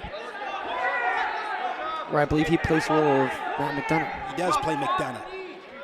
That should be a good one. We were filming that about a year ago. I played myself, and that was a great experience. And DeJulius, he keeps it light. Keeps it light. He's a fun guy. Normally jumping out of jumping off a mountain or jumping out of a plane. I mean, doing something crazy. You talk about an adrenaline thrill seeker, Johnny DeJulius. Another takedown there for Norris, now leading at 10-0. Purdue looking for bonus points once again. Yeah, really good staff with Josh Moore. Dominic Abinator was a Big Ten champion and an All-American for Michigan. Fred Garcia, three-time NCAA qualifier, three-time EWL finalist. And the aforementioned Johnny DeJulius, four-time national qualifier for Ohio State. With the riding time point, 11-0 major decision for Dustin Norris of Purdue as the Boilermakers jump out in front after two matches, 9-0.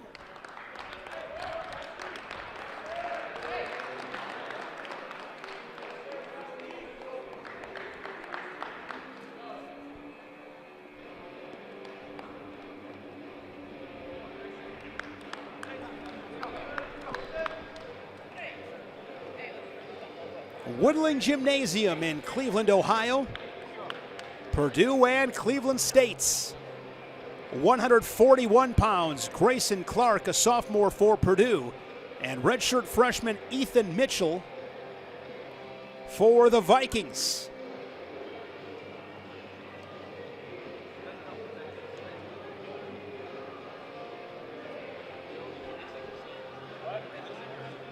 Ethan Mitchell from Findlay, Ohio, was a state qualifier at Findlay High School. Was 2-2 at the Cleveland State Open. 1-1 in duels last season, and he quickly gets a single leg. And right now he's able to hook that ankle. If he can clear his head, it'll be 3 points. Absolutely, and he does just that. Scoring in the first 15 seconds, Ethan Mitchell. Clark to his feet and escapes. Grayson Clark, an even 6-6, and this is true sophomore season. Oh, nice work there with an underhook. Throws it by, gets to the body, and he's out in front 4-3. I like the pace of the first 40 seconds in this one. I do too, and it's continuing here. Clark selling out for that tilt. Going one direction, doesn't get it, so he goes back the other way. Armbar tilt here for Grayson Clark. And he is going to get some near fall. Grayson Clark from Wrightstown, Wisconsin. He was a 4-time state champion for Jeff Machek and the Galloping Ghosts at Kaukauna High School. Junior Freestyle All-American at Fargo. And he was the recipient of the Dave Schultz High School Excellence Award in Wisconsin. He fell behind 3-0, but quickly an escape, a takedown, and a turn. Man, he just knocks it up again. That wrist like a rolling pin. Did you see that? He's a beast on top. He really is. He was 10th at the Big Ten's last March. Earned himself a spot to the NCAA Championships. Was a 28th seed in Kansas City. Did win a match. And last year as a true freshman, 17-10. He leads it here 9-3.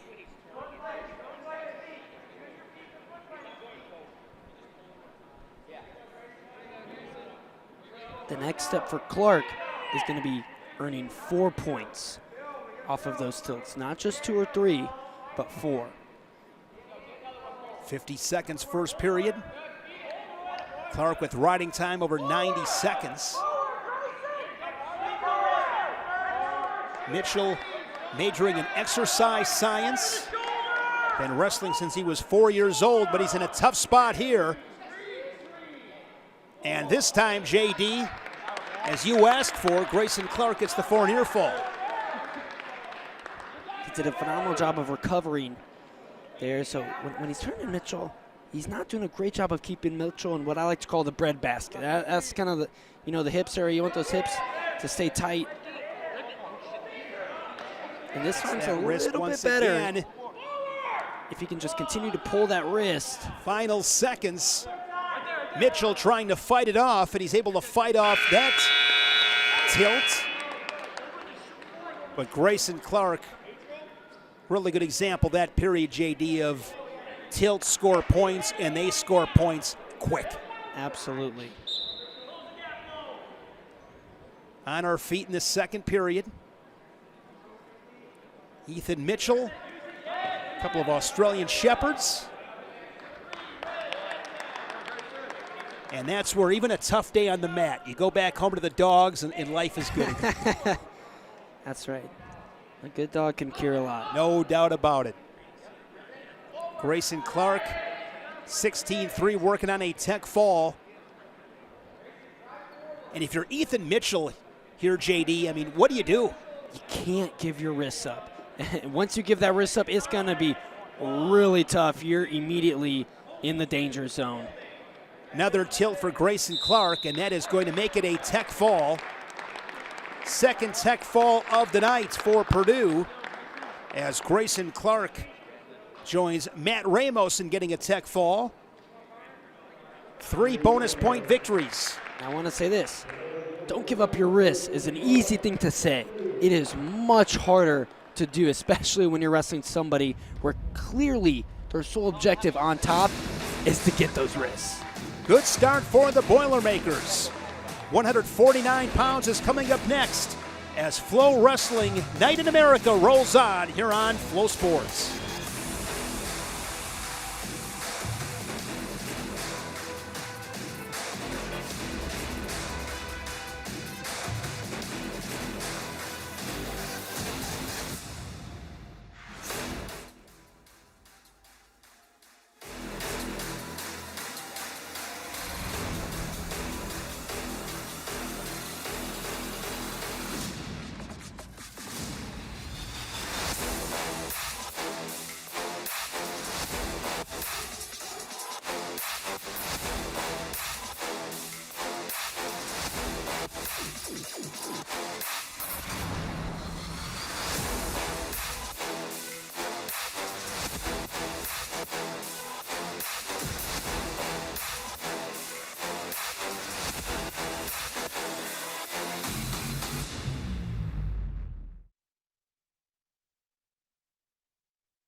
Purdue leading Cleveland State as we are set for 149 pounds. Isaac Rubel, a redshirt sophomore for Purdue. Connor Saylor, redshirt freshman, toes the opposite line for the Vikings of Cleveland State. Rubel from Decatur, Indiana. 4-time state qualifier, 3-time placer at Belmont High School.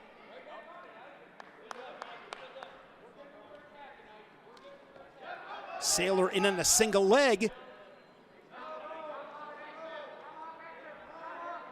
Good opportunity here for the Viking. Attempts a back trip.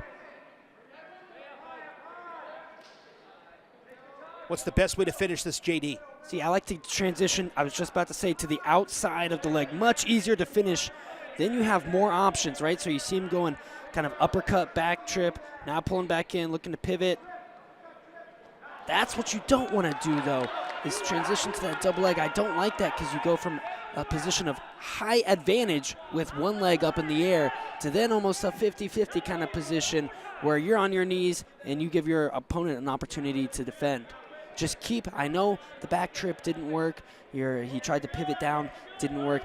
Keep going to those options. You're not going to get called for stalling with that leg in the air, right? And especially as long as you continue to attempt to return him to the mat. Or not return, excuse me, but take him to the mat.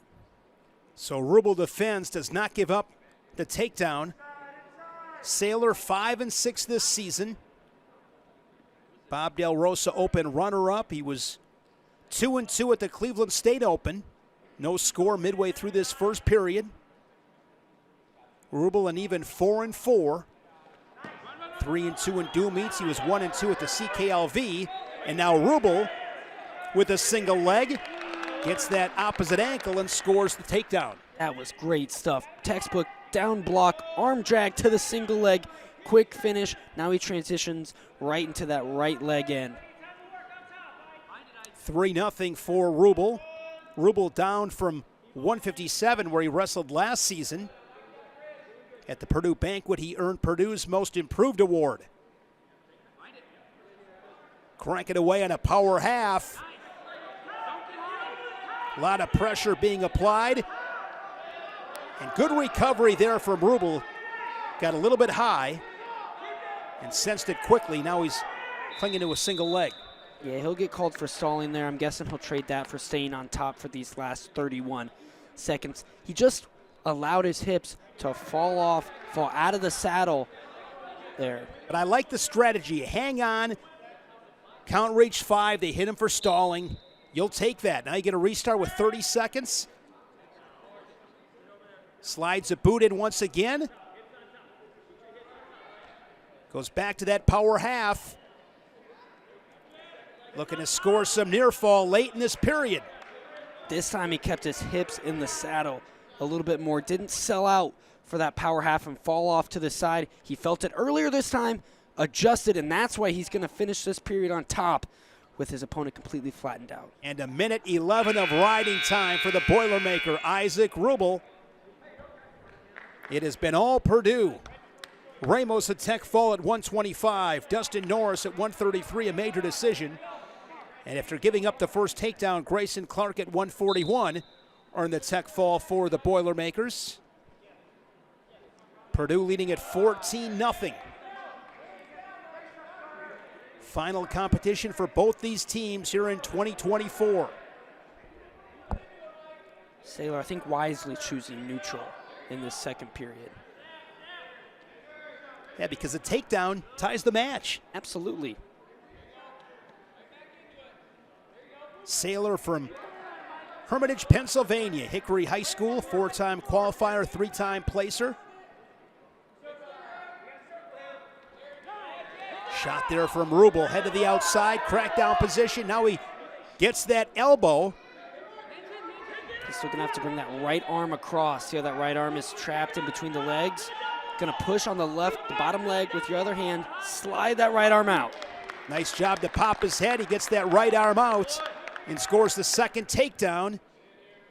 And now going to go back to work on top.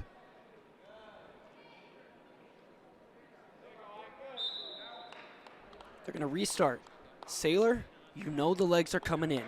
You got to keep your elbows tight, catch that leg coming in. You got to seal, right? If your elbow is far away from your knee, there's that little circle in there. Cut off that circle by keeping those elbows tight. Got to make those mid-match adjustments. Claw right off the whistle. Nice mat return right there from the Boilermaker.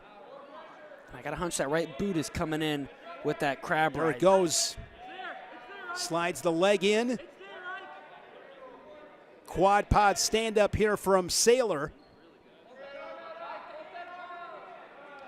And now the Viking on his belly in a tough spot. Saylor currently majoring in electrical engineering, a 3.9 GPA, but going to get pinned in a cradle. First fall of the night. Isaac Rubel of Purdue.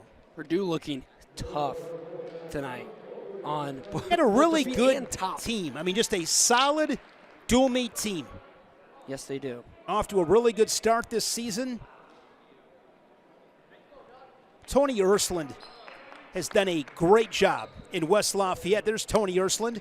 This past Sunday, I was at Humboldt High School, his home high school, yes, it is. And he was put into the Humboldt Hall of Fame. Got to meet his mom and dad. Deservingly so. Tony won a couple of state titles at Humboldt. Kevin Dresser, the Iowa State coach, wrestled at Humboldt. That's why we were there. But, yeah, he was part of that team in 1997, Iowa Hawkeyes. Ursland was part of that team. I thought that was good wrestling coach.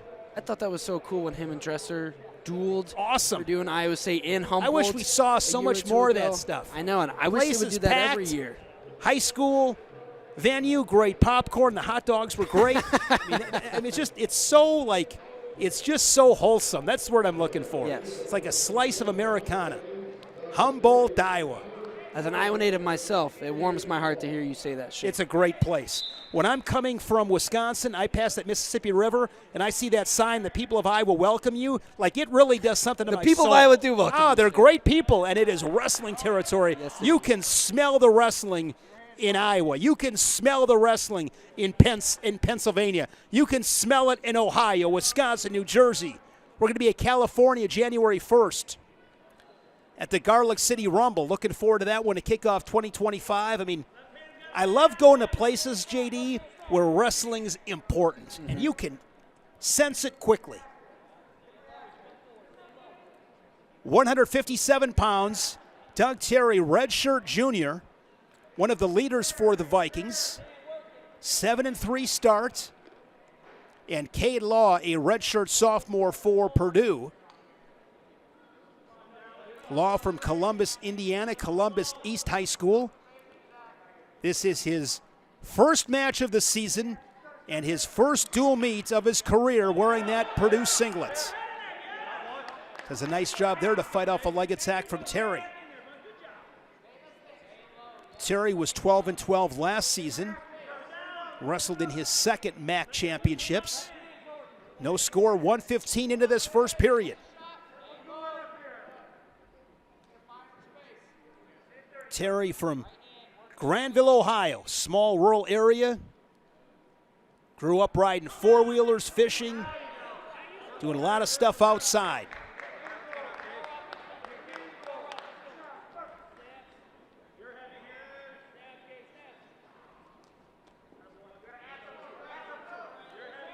.110 first period, no score. Neither wrestler real close yet to a score. Neither one has really opened themselves up and taken a committed attack yet even either.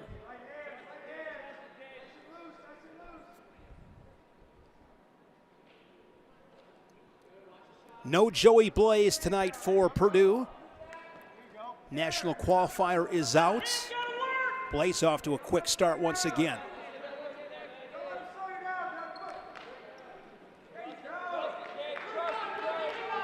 Terry this season was runner-up at the Bob Del Rosa Open, 6th at the Navy Classic. Lone Viking to place at the Navy Classic. Final 20 seconds. See Terry has a wrist collar tie.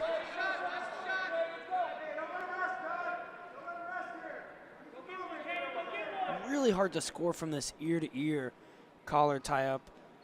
When that happens, you got to get some space. You see Terry there trying to kind of open up and clear out of these ties. Seems like Law really wants to stay in tight there. With Christmas a week away, you know what ear-to-ear gets you? What's that? Stocking full of coal. I am not an ear-to-ear guy, JD, because I just think it is such a, and maybe I'm wrong, but I just feel like it's such a, stalling position. Like, what are we doing here? Yeah, like I said, hardly anything ever really happens productive from there. I understand it's used to use the heavy hands, wear a guy down, but not a big fan of ear-to-ear. Because a lot of times, too, when guys are ear-to-ear, watch their feet. They're not doing much.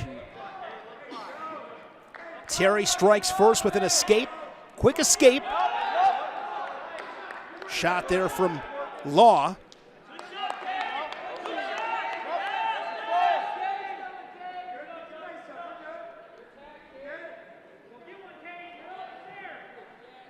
Four-point tilt. You know what those get you? That shiny red fire truck. So what is number one on your list? What are you asking for from Santa, JD? I'm asking for good wrestling, which we're going to get it. Because FloWrestling in America doesn't stop this week. Got a great schedule in January. Doug Terry, sweet takedown to go up 4-0. Well executed there by the Viking. You guys are back at it tomorrow, Flow Radio Live. That's right. From just right over there to our right. Hot topics tomorrow. Oh, yeah, we're talking. I can only assume tonight's activities at the holiday Christmas party. Hopefully not. Hopefully nothing too crazy happens. And if it does, hopefully it's not on my part in the end or we don't talk about it. Every Monday and Thursday right here on FloWrestling.com, 10 Central Time, 11 Eastern. Join the boys, JD Rader. Pretty big weekend ahead. Piles, David Bray, you got Tyler on the desk. Yep. Pretty big weekend ahead of us in Division I wrestling. We've got Virginia Tech and Oklahoma State. Great duel. Tomorrow, and then the collegiate duels out in Nashville, Tennessee this weekend. There'll be some good action there as well. Penn State, Iowa State. Penn State's there, Iowa State, Missouri. Lock Haven, maybe? Lock Haven, Ohio State, North Carolina, Binghamton. I think I'm forgetting Little Rock. I think I got them all. Really good period here for Doug Terry, as he takes a 4-0 lead to the third, riding time at 48 seconds.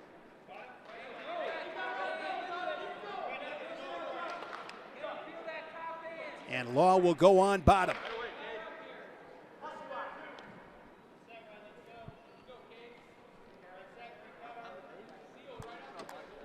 Purdue leads it 20-0.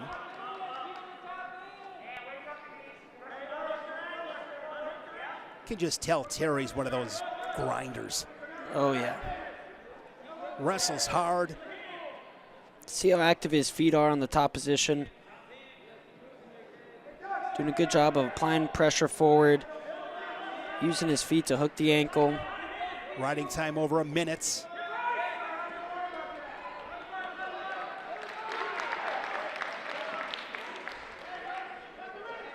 Scoops that near ankle up once again.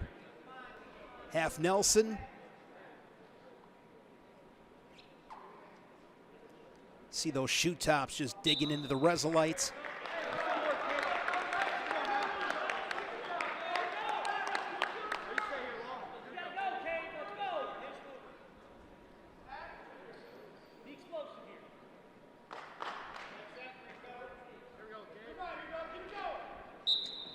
And if you're Law on the back of your head, you've got a minute 13 left in this match. You're basically losing by 5 points at this point.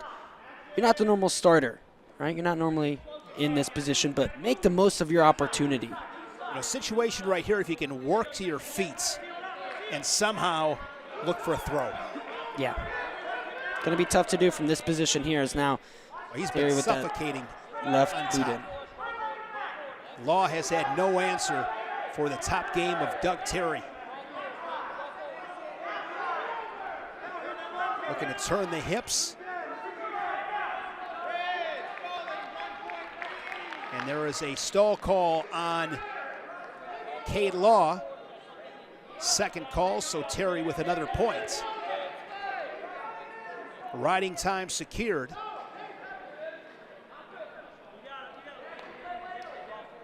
See Jake Soufflon there in the back, assistant coach. Jake wrestled at Heartland Arrowhead, same high school as Ben Askren, then went on to wrestle at Nebraska for Mark Manning. And Doug Terry, convincing victory tonight with the riding time point. 6-0 decision for Terry as he improves to 8-3 on the season. And the Vikings are on the board with the decision from Terry here at 157. That was a gritty, workmanlike performance from Doug Terry. Just hard hat, lunch pail. Absolutely, just tough. Got the head wrap. One of the leaders for Cleveland State. Not a bad mustache as well. Not as good as yours, but not bad. I'll give him good. That's a good mustache. Mustache.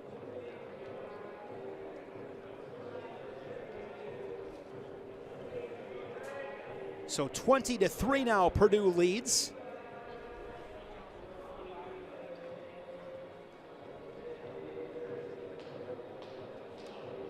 £165. That is Tate Geiser, redshirt sophomore from Dayton, Ohio, two-time state medalist.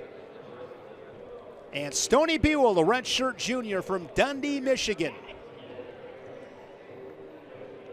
Buell 8-5 on the season, coming off a 1-2 finish in Vegas at the Cliff Keen Invitational.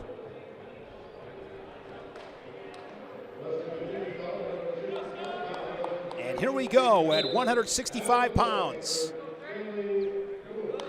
Guys are a two-time state medalist.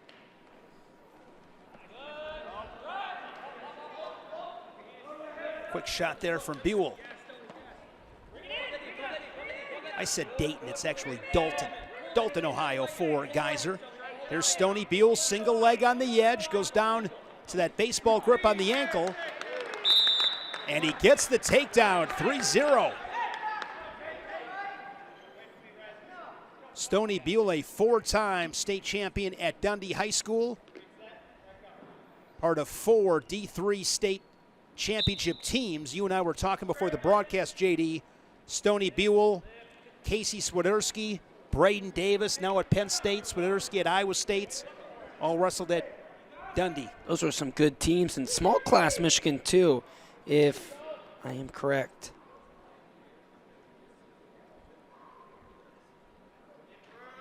Buell made big jumps a season ago. He was 7th at the Big Tens. Qualified for the national tournament. He's got an armbar tilt. And it's going to be 4 near falls, 7-0. Riding time at 40 seconds for the Boilermaker.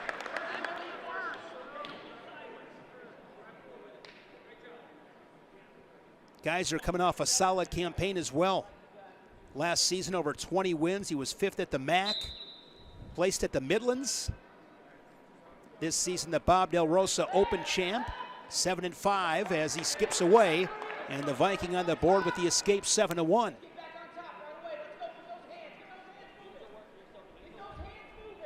Yeah, my 5th grade teacher, Don Greger, would have been disappointed. Couldn't read my own handwriting. Alton, not Dayton. Right back in on a single leg as Buell looking for a second takedown. This is how he scored in the first. Elevated single leg on the edge. 10-1. Coffee grinder there from Buell.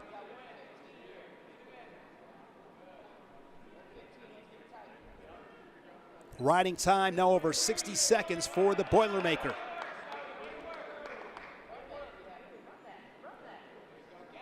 How do you fight that position, JD? Coffee grinder, you got to crawl. Crawl, right? Get your elbow down so you can put your elbow in between you and your opponent and your wrist. Use it to shove that wrist forward, roll it out, just like that. And then you got to put your elbow down. Get your elbow down to the mat, work your way back up to your base, because if you don't put that elbow down, that forehead's going right back in that armpit. Coffee grinder, tight waist for Buell. Riding time over 1.5 minutes now. Looking to sink in that armbar tilt. They're on the hardwood. So it is stalling on green. It's going to be a point for Buell. Got to call up Matt Gilbert, get some more Resolite there on the edge. That's right, a little extra real estate.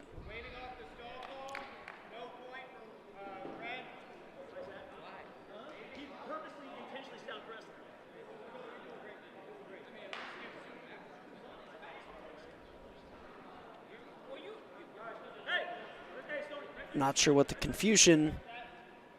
A little bit of a confusion as Buell covers.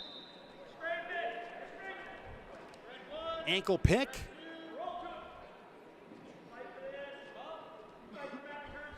And it goes without saying, to get away from a guy like Buell, it's not going to be one move. That's right. Breaks Kaiser down flat to his belly. You know what he's going to do here? He's going to transition right into that bar on the right side.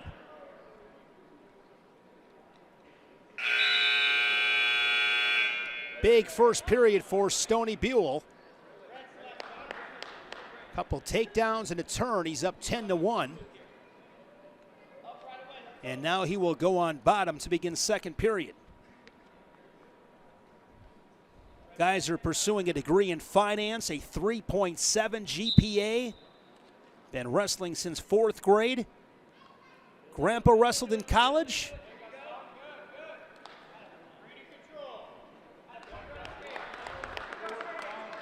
He loved basketball, almost played in high school instead of wrestling.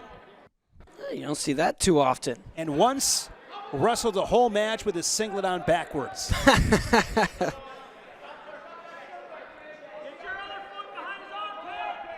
You know, I might have done that once or twice too. You were looking for a reversal. Or that was a takedown. Yeah, Geyser came close to the takedown.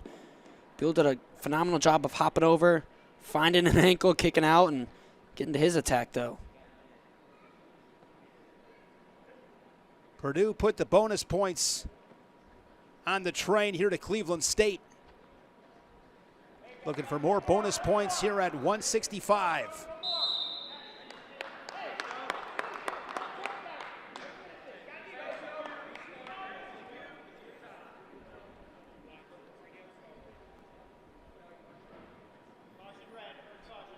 Caution on Buell. Good shot there from Geyser.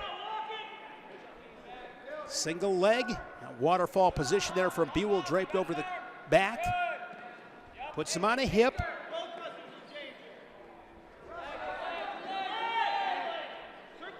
That was good hustle from Buell, but just as good hustle from Geyser to square up and get that right arm up. I really thought Buell was going to get that takedown there. Good sequence for both guys, and now he lowers his level like a bulldozer.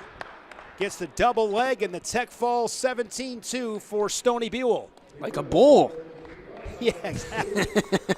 He is. With the tech fall now 25-3. It has been all Boilermakers. Purdue leads at 25-3. 174 pounds is coming up.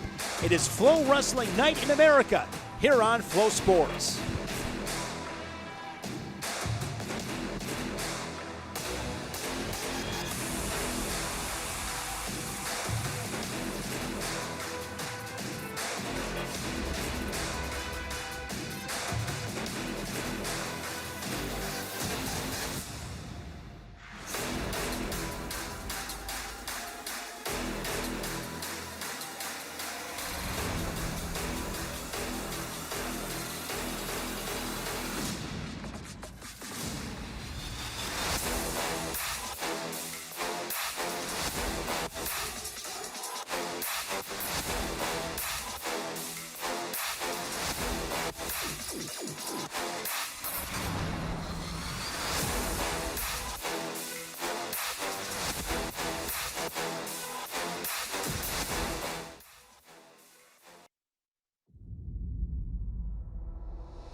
Back here, Cleveland States with the Vikings and the Boilermakers. 174 pounds.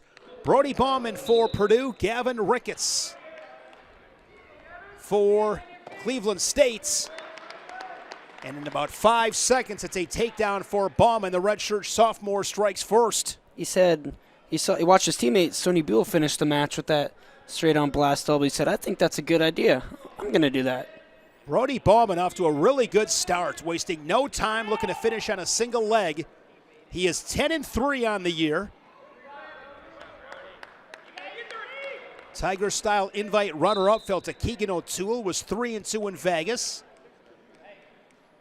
And 5-0 in dual meets for the Boilermakers. Out of Evansville, Indiana, modern day, two-time champion. Fargo All-American as well. There's a shot from Ricketts. But straight on shot, he's in trouble. As Bauman looking for the goal behind. Makes an adjustment. And scores his third takedown of the match. Right into a cradle. Brody Bauman looking for the fall. And Ricketts able to fight out of it. Take that as a lesson. If you're in a dangerous position and bottom, you put on your back, freak out. Just keep moving. Yeah, sometimes it comes down to fight. He's got a bottom leg cradle, and I don't think he's going to escape this one. And he does, but 4 more near fall. 16-2. Couple of cradles, couple of takedowns.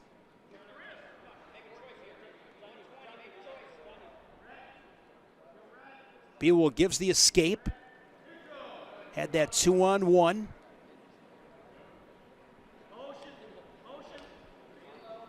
Purdue has exhausted the scoreboard tonight. Yes, they have. They came to wrestle. That scoreboard is going to sleep well tonight. Purdue has worked it. Hard snap there from Bauman, spins around behind. 19-3 tech fall for Brody Bauman. Oh, magic trick there at the end. Magic. Abracadabra. Yep. Got a smile from him. So Brody Bauman, 8th at the Big Tens a year ago and an NCAA qualifier in Kansas City. Now 11-3 for Purdue.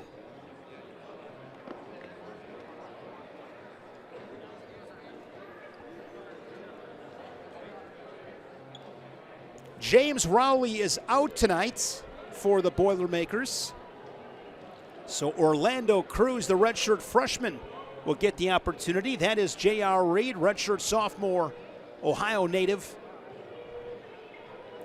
for the Vikings. Reed was a two-time Ohio State qualifier, was 7th as a senior.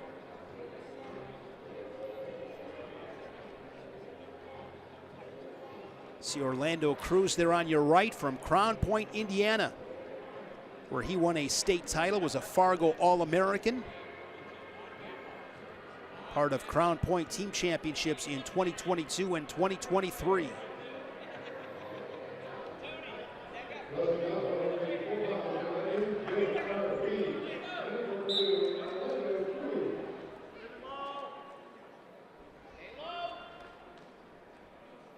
Cruz, a 174-pounder, bumping up to 184 tonight. 5-4 record, 6th at the Tiger Style Invites and 3rd at the Cleveland State Open.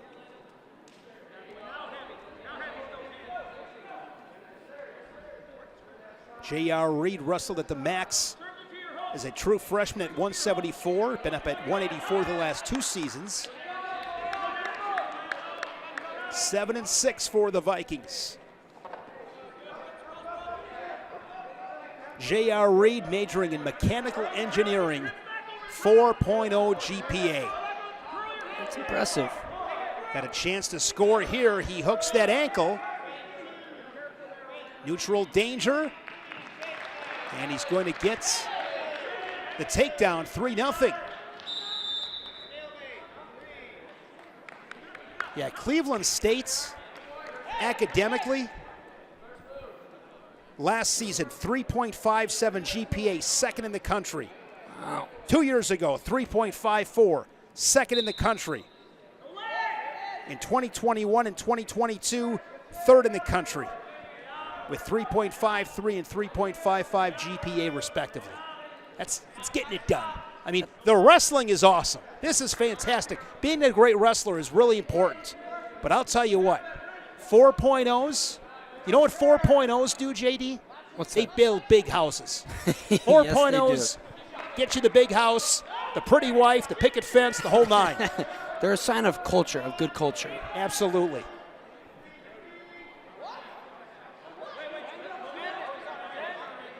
See Reed here with a power half. Hips are off to the side. Yeah, he needs to keep scooting those hips, circling like he is, creating space. See if Cruz can get the reversal, and he does. It's a 1-point match. Keep this Turk that he's falling right into. To get a 4.0, I'd have to take my GPA and times it by about 2.16. 45 seconds, first period. If I could go back and have a conversation with like a 12-year-old Shane Sparks, that would be the message. Do better in school. Would 12-year-old Shane harder. Sparks listen? The problem with 12-year-old Shane Sparks was he wanted to be a sports broadcaster, and that was it. So he didn't have to pay attention to algebra. It worked out okay. Studies. Look at you now. I wouldn't recommend it. I would not recommend it. Short time inside of 20 seconds. Reed to his feet, and they are out of bounds. All I heard from that story was you wanted to be a sports broadcaster, you didn't pay attention in school, and you became what you wanted to be. Those are my takeaways. I can promise you this. If I would have gotten a 4.0, then I maybe would have went to Syracuse or something like that and really, gotten a really solid degree. But in the end, it all worked out, I guess. Final 10 seconds. Good breakdown there from Cruz. It's a good match. We're at 184. What would you tell a 12-year-old J.D. Raider?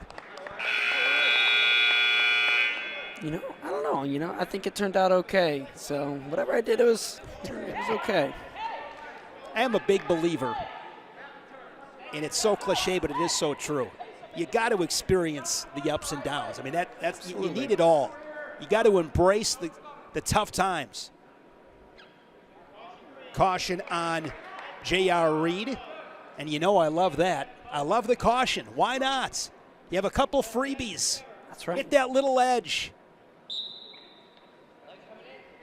How can I complain or change any road that didn't lead to me commentating this match here with you tonight, Shane? Good to be with you, JD. Good action there from Cruz on bottom. Right into a front headlock. 3-3 match as we wrestle neutral. Tightly contested match here at 184. Cruz with that front headlock. He is squeezing tight. Yeah, that squeeze isn't allowing Reed to pop his head out. And this is weighing on the back of Reed for sure. It takes a lot of strength to keep your torso up like that.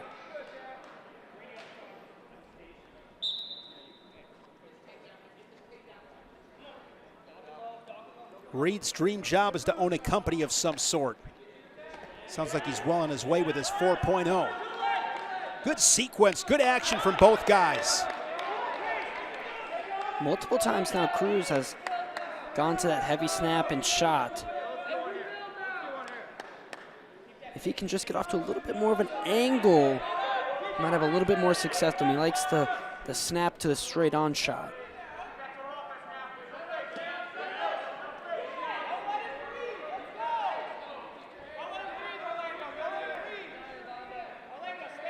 Big night tomorrow here on FloWrestling.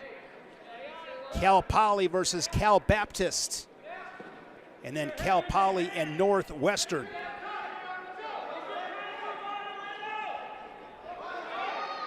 Opportunity right here for Cruz. You see Reed coming up through the crotch. He's going to fight this hard with 15 seconds to go in this second period.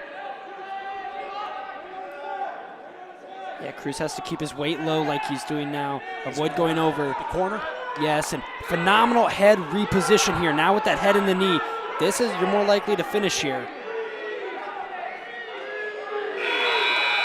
And Reed able to defend and keep it a 3-3 match.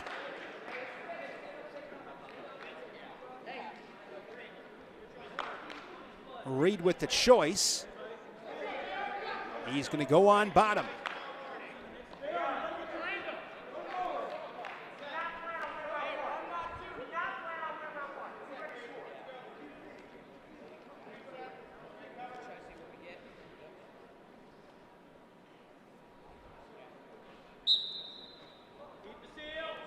Not much off the whistle there from Reed. Now trying to work up. And Cruz doesn't contest that too hard in the top position. Will give the escape. And now Cruz looking for the go behind. A roll from Reed. Able to get an ankle. And now Reed head high in the scramble. Looking to make the turn. Good scramble. Both guys have the ankles tied up. Yeah, this is 50-50. Neither guy with an advantage here. It's about who continues to wrestle through the position.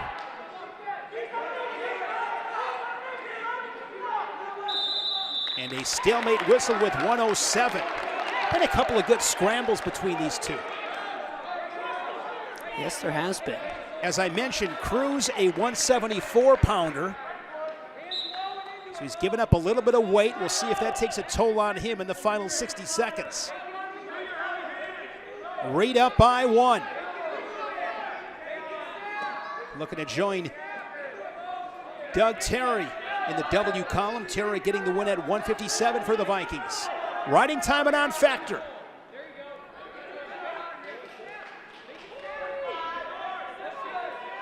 Forehead to forehead with 40 to go in regulation. Both guys heavy hands, snaps. If your crews don't wait, Reed has made you earn everything you've gotten. You're probably not going to get an easy takedown. Now, you know, you've waited too long. If you get into a scramble, that's going to eat up too much clock. There's his shots.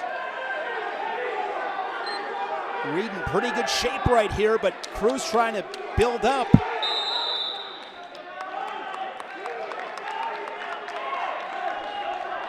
See Johnny DeJulius, Josh Moore, and Johnny DeJulius saying as well.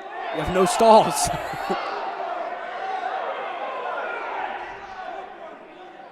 And J.R. Reed is going to hold off Orlando Cruz and get the 4-3 decision for the Vikings. Reed over Cruz at 184 pounds. Fun match. Yeah, it was. Good effort from both guys, I thought.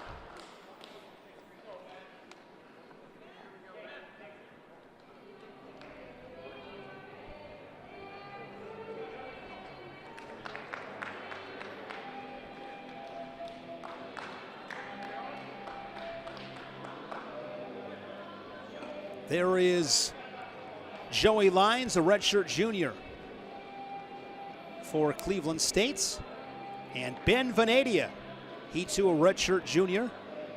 Lyons from Worcester, Ohio, two-time state qualifier.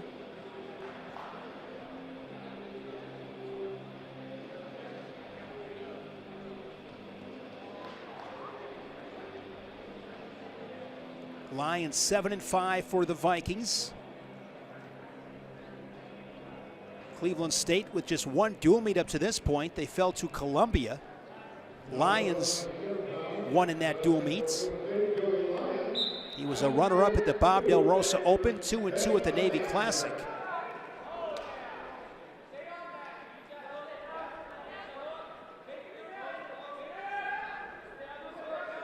Venadia, third year as a starter, second at 197. He's 9-5 this season, 3-2 in duels. I like how aggressive Venadia is in these first 30 seconds.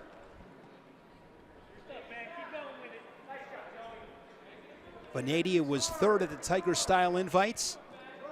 Just missed out on placing in Vegas. Hard snaps there from Venadia. A lot of physicality in the first 45 seconds for both guys. Absolutely. Rock'em sock'em robots out there. Venadia from Brecksville, Ohio. Brecksville, Broadview. Four-time state qualifier, state medalist.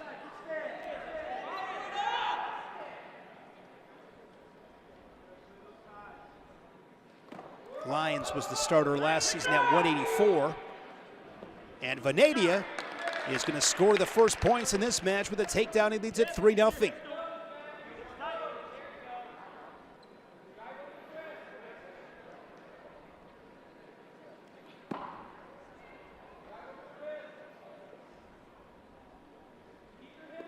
Another chop.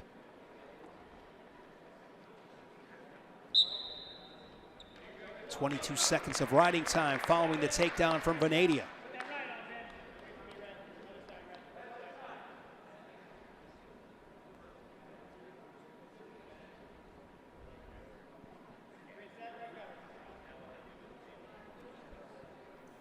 With the win tonight, Purdue improving to 5-1. Up next for them is January 3rd at Kent State. Vikings fall to 0-2. They're back at it January 3rd at Ohio.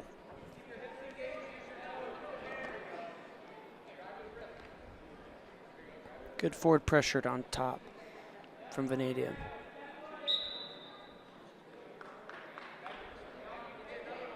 I mean, the one word I would use to describe Purdue tonight is just gritty. Mm-hmm. I mean, it's not overly fancy. It's just effective. For the most part, they have shown a little flash. You think about 25 Ramos, and 33. of course. I mean, Ramos throws the whole equation off. I mean, he's about 3 scoops of flash. Yes, he is.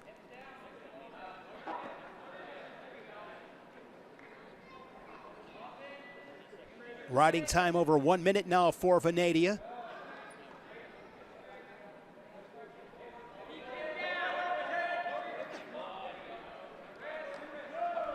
And not to take away from Cleveland State, but also, too, the 2 matches they have won, Purdue hasn't had starters in. Blaze and Rowley out tonight for Purdue.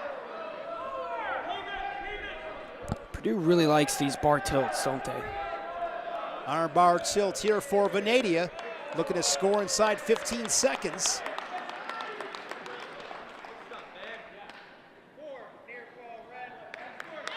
See Matt Ramos there on the end of the bench for Purdue. I like his new haircut. It's good. 4 near fall to close the period for Venadia. 7-0. Remember Ramos, who started his career at Minnesota? Yes, he did. He was a cadet world champ. Was behind McKee. Yes. Patrick McKee. I mean, there was a time, you look at Minnesota, and everything's been great for them. They're in a really good position. But you had McKee, Ramos, Nagao, Spratley, I believe. Which makes it even more crazy how good they are still now. And you think about all lost Tegan Jamison as well. Yes, he was in the mix. 8-0 Venadia. Adding to his lead with an escape. Jacks up an underhook. Nice job there on that underhook. Sets it up, gets to the legs, scores 3 more. I've talked a decent amount about the top game of Purdue here tonight. Those tilts they've been hitting, those bars. He is no longer there, but I'm guessing A.J. Shop had a hand in building that. He's back at Edinburgh. Yes, he is. Now, but you can see the effect he had. A.J. Shop, beast on top. Jacob Soufflon was a monster on top. Yes, he was. And a couple of years ago, they had, come on, Shane, Russell at Missouri, Lewis, Daniel Lewis. I believe he was on the Purdue staff as well, and he was a beast on top. You're right. Coaches matter. 100%. Tony Ersland in his 11th season as head coach at Purdue. I would love to see Matt Ramos win the national title and give Purdue a national champ, Tony Ersland. He deserves it. Big fan. I couldn't believe Ramos was his first All-American. Yes. At Purdue. Well, they got 2 on the same night. They got Ramos and Parker Phileas. Yes. What really hurt Purdue 2020. was 2020. They might have had 3. Schroeder was yes. good. Dylan Leidy. Dylan Leidy, yep. Christian Bruner, I don't remember if he was on that team at that time, but he had a really good career for Purdue. They've had some dudes in that program. 14-1 to the third.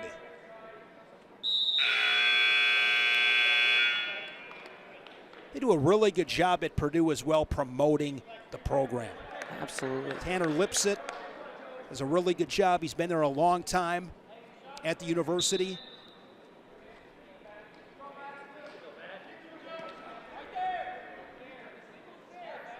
Venadia a takedown away from a tech fall and his 10th win in this his redshirt junior season. He's got a single leg. Counterattack there from Lyons. Now Lyons on a single leg, but look at those hips from Venadia. That wasn't defense, that was counter offense. Yes, it was. And Venadia, I think he's hustling through it right now. He's a tad bit tired because I think in the first period, he wouldn't have had to work so hard for that takedown. 17-1 tech fall for Ben Venadia. Now 10-5 on the season. Another tech fall for Purdue as they add to their lead. One more match to go. Looking forward to this one.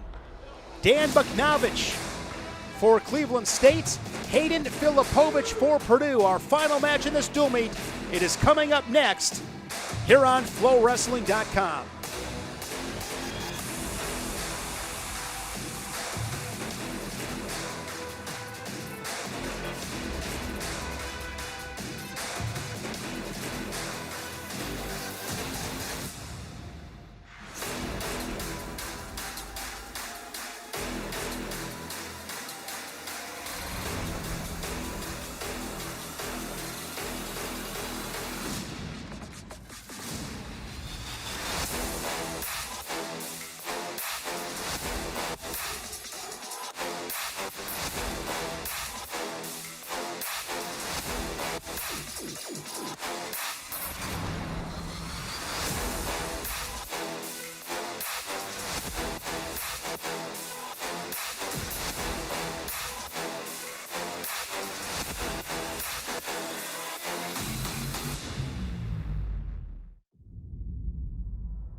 A lot of great wrestling coming up here on Flow Sports.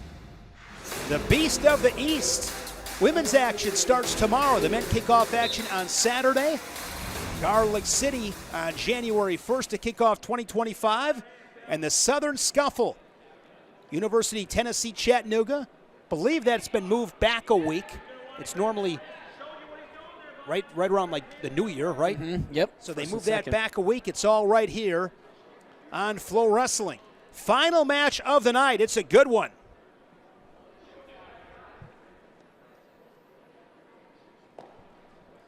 Dan Buknovich for Cleveland State. Hayden Filipovich for Purdue.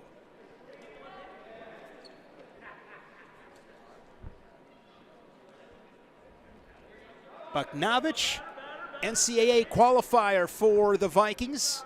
MAC runner-up out of Grafton, Ohio.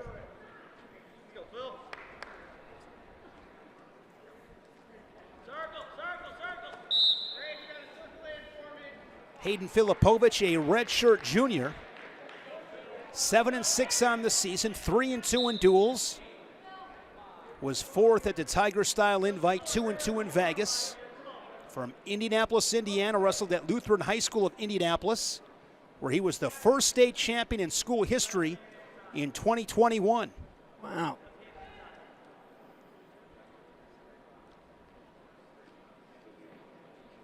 No score as we approach the midway point in this first period. Buknovich, 24-6 last season. Lost to David Zuba of Ryder in that MAC final. He's 9-1. Bob Del Rosa Open champ. Cleveland State Open runner-up, fell to Josh Heinzelman of Michigan 4-2.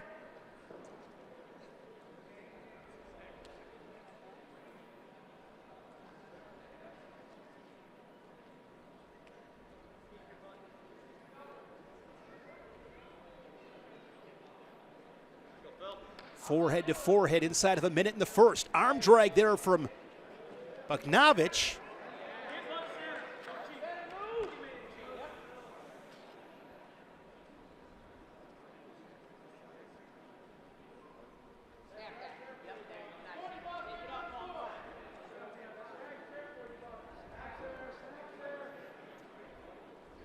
Filipovich wrestled at the Big Tens last year at heavyweight in 2023 at 197.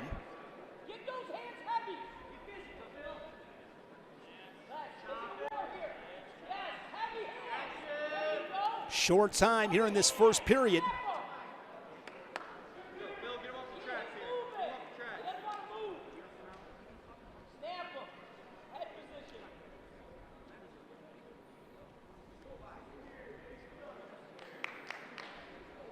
Scoreless after 3 minutes.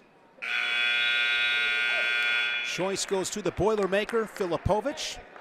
He'll go on bottom. Filipovich last year, JD, wrestled in opens all season at 184. And then in a dual meet against Illinois on February 16th was at heavyweights. And then, as I mentioned, wrestled heavyweight at the Big Tens. Don't see that stat line very often. No, you do not. That's a team player right there. Yeah, but heavyweight in the Big Ten's not that good.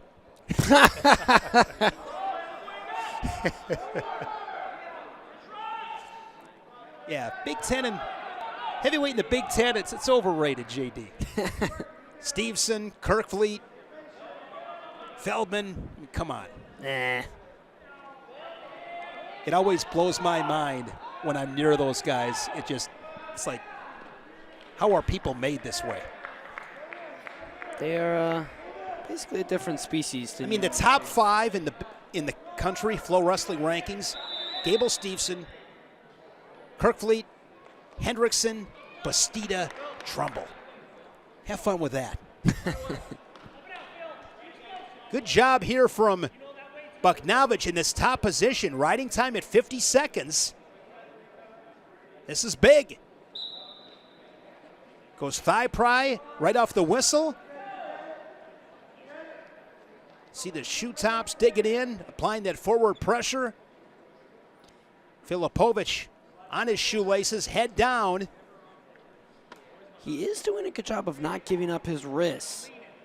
He's just keeping that left wrist out of reach, and when one does get captured, he's rolling it out. Just as I say that, he does give up cross wrist.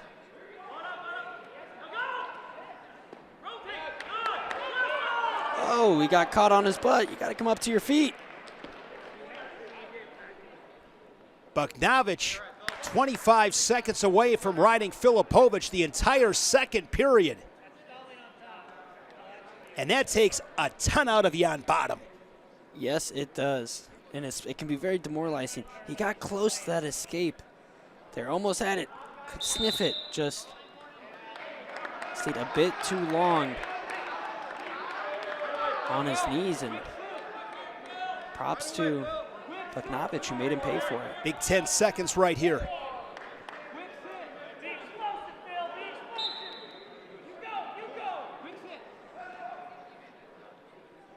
Buknovich just keeping the weight on Filipovic's hands.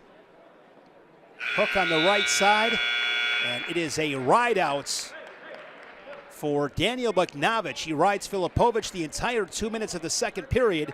Now he'll go on bottom.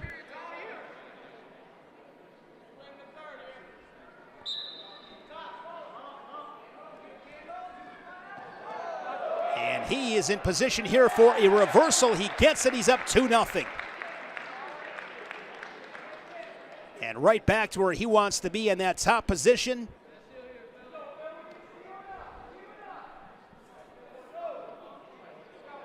Dan Bucky Buknovich. Graduated with a degree in mechanical engineering, currently pursuing an MBA, owns his own landscape company, and drives a Honda scooter to campus. Okay. What an endorsement for the Honda scooter. No kidding. That's a lot of man right yes, there it all is. around. Honda built to last. My Accord just turned 265,000 last week. Built to last for sure.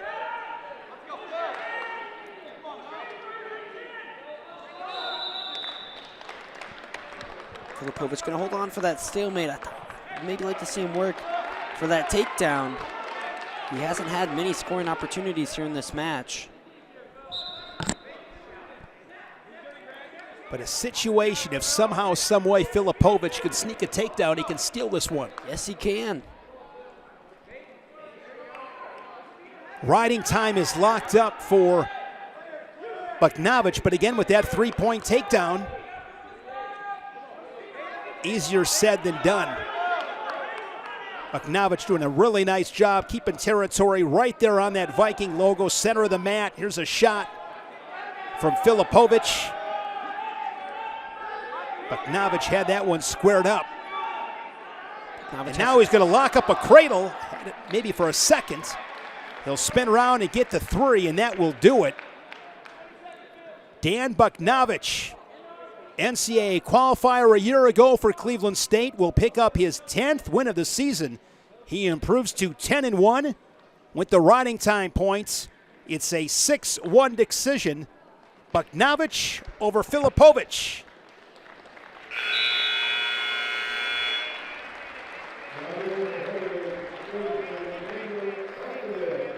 And Purdue comes to Cleveland State and wins the dual meets over the Vikings. The Boilermakers improve to 5-1 in the season, and Cleveland State falls to 0-2. Back here inside our Flow Studios in Austin, Texas, Shane Sparks alongside J.D. Rader. Fun night of wrestling. We saw some girls' high school action, college women's action, and here the MAC and the Big Ten with Purdue flexing its muscles in Cleveland, Ohio. Thoughts on the night? You get it all with Flow Wrestling Night in America, am I right? Flow Wrestling Night in America, 3 duels tonight. But how about tomorrow? A doubleheader, 7:30 Central Time. Be sure to join us tomorrow. We have a doubleheader with Cal Poly versus Cal Baptist, and then Cal Poly versus Northwestern. And don't forget, tomorrow the Beast of the East starts with the women's action. The boys kick off on Friday. I don't even know what day it is, Jaden. I don't even know what day it is. They kick off tomorrow. The women tomorrow, and then the boys will kick off on Friday. They'll kick off. All right, that'll do it. We'll be back tomorrow. It is Flow Wrestling Night in America for our production crew. Alongside J.D. Rader, I'm Shane Sparks saying good night from Austin.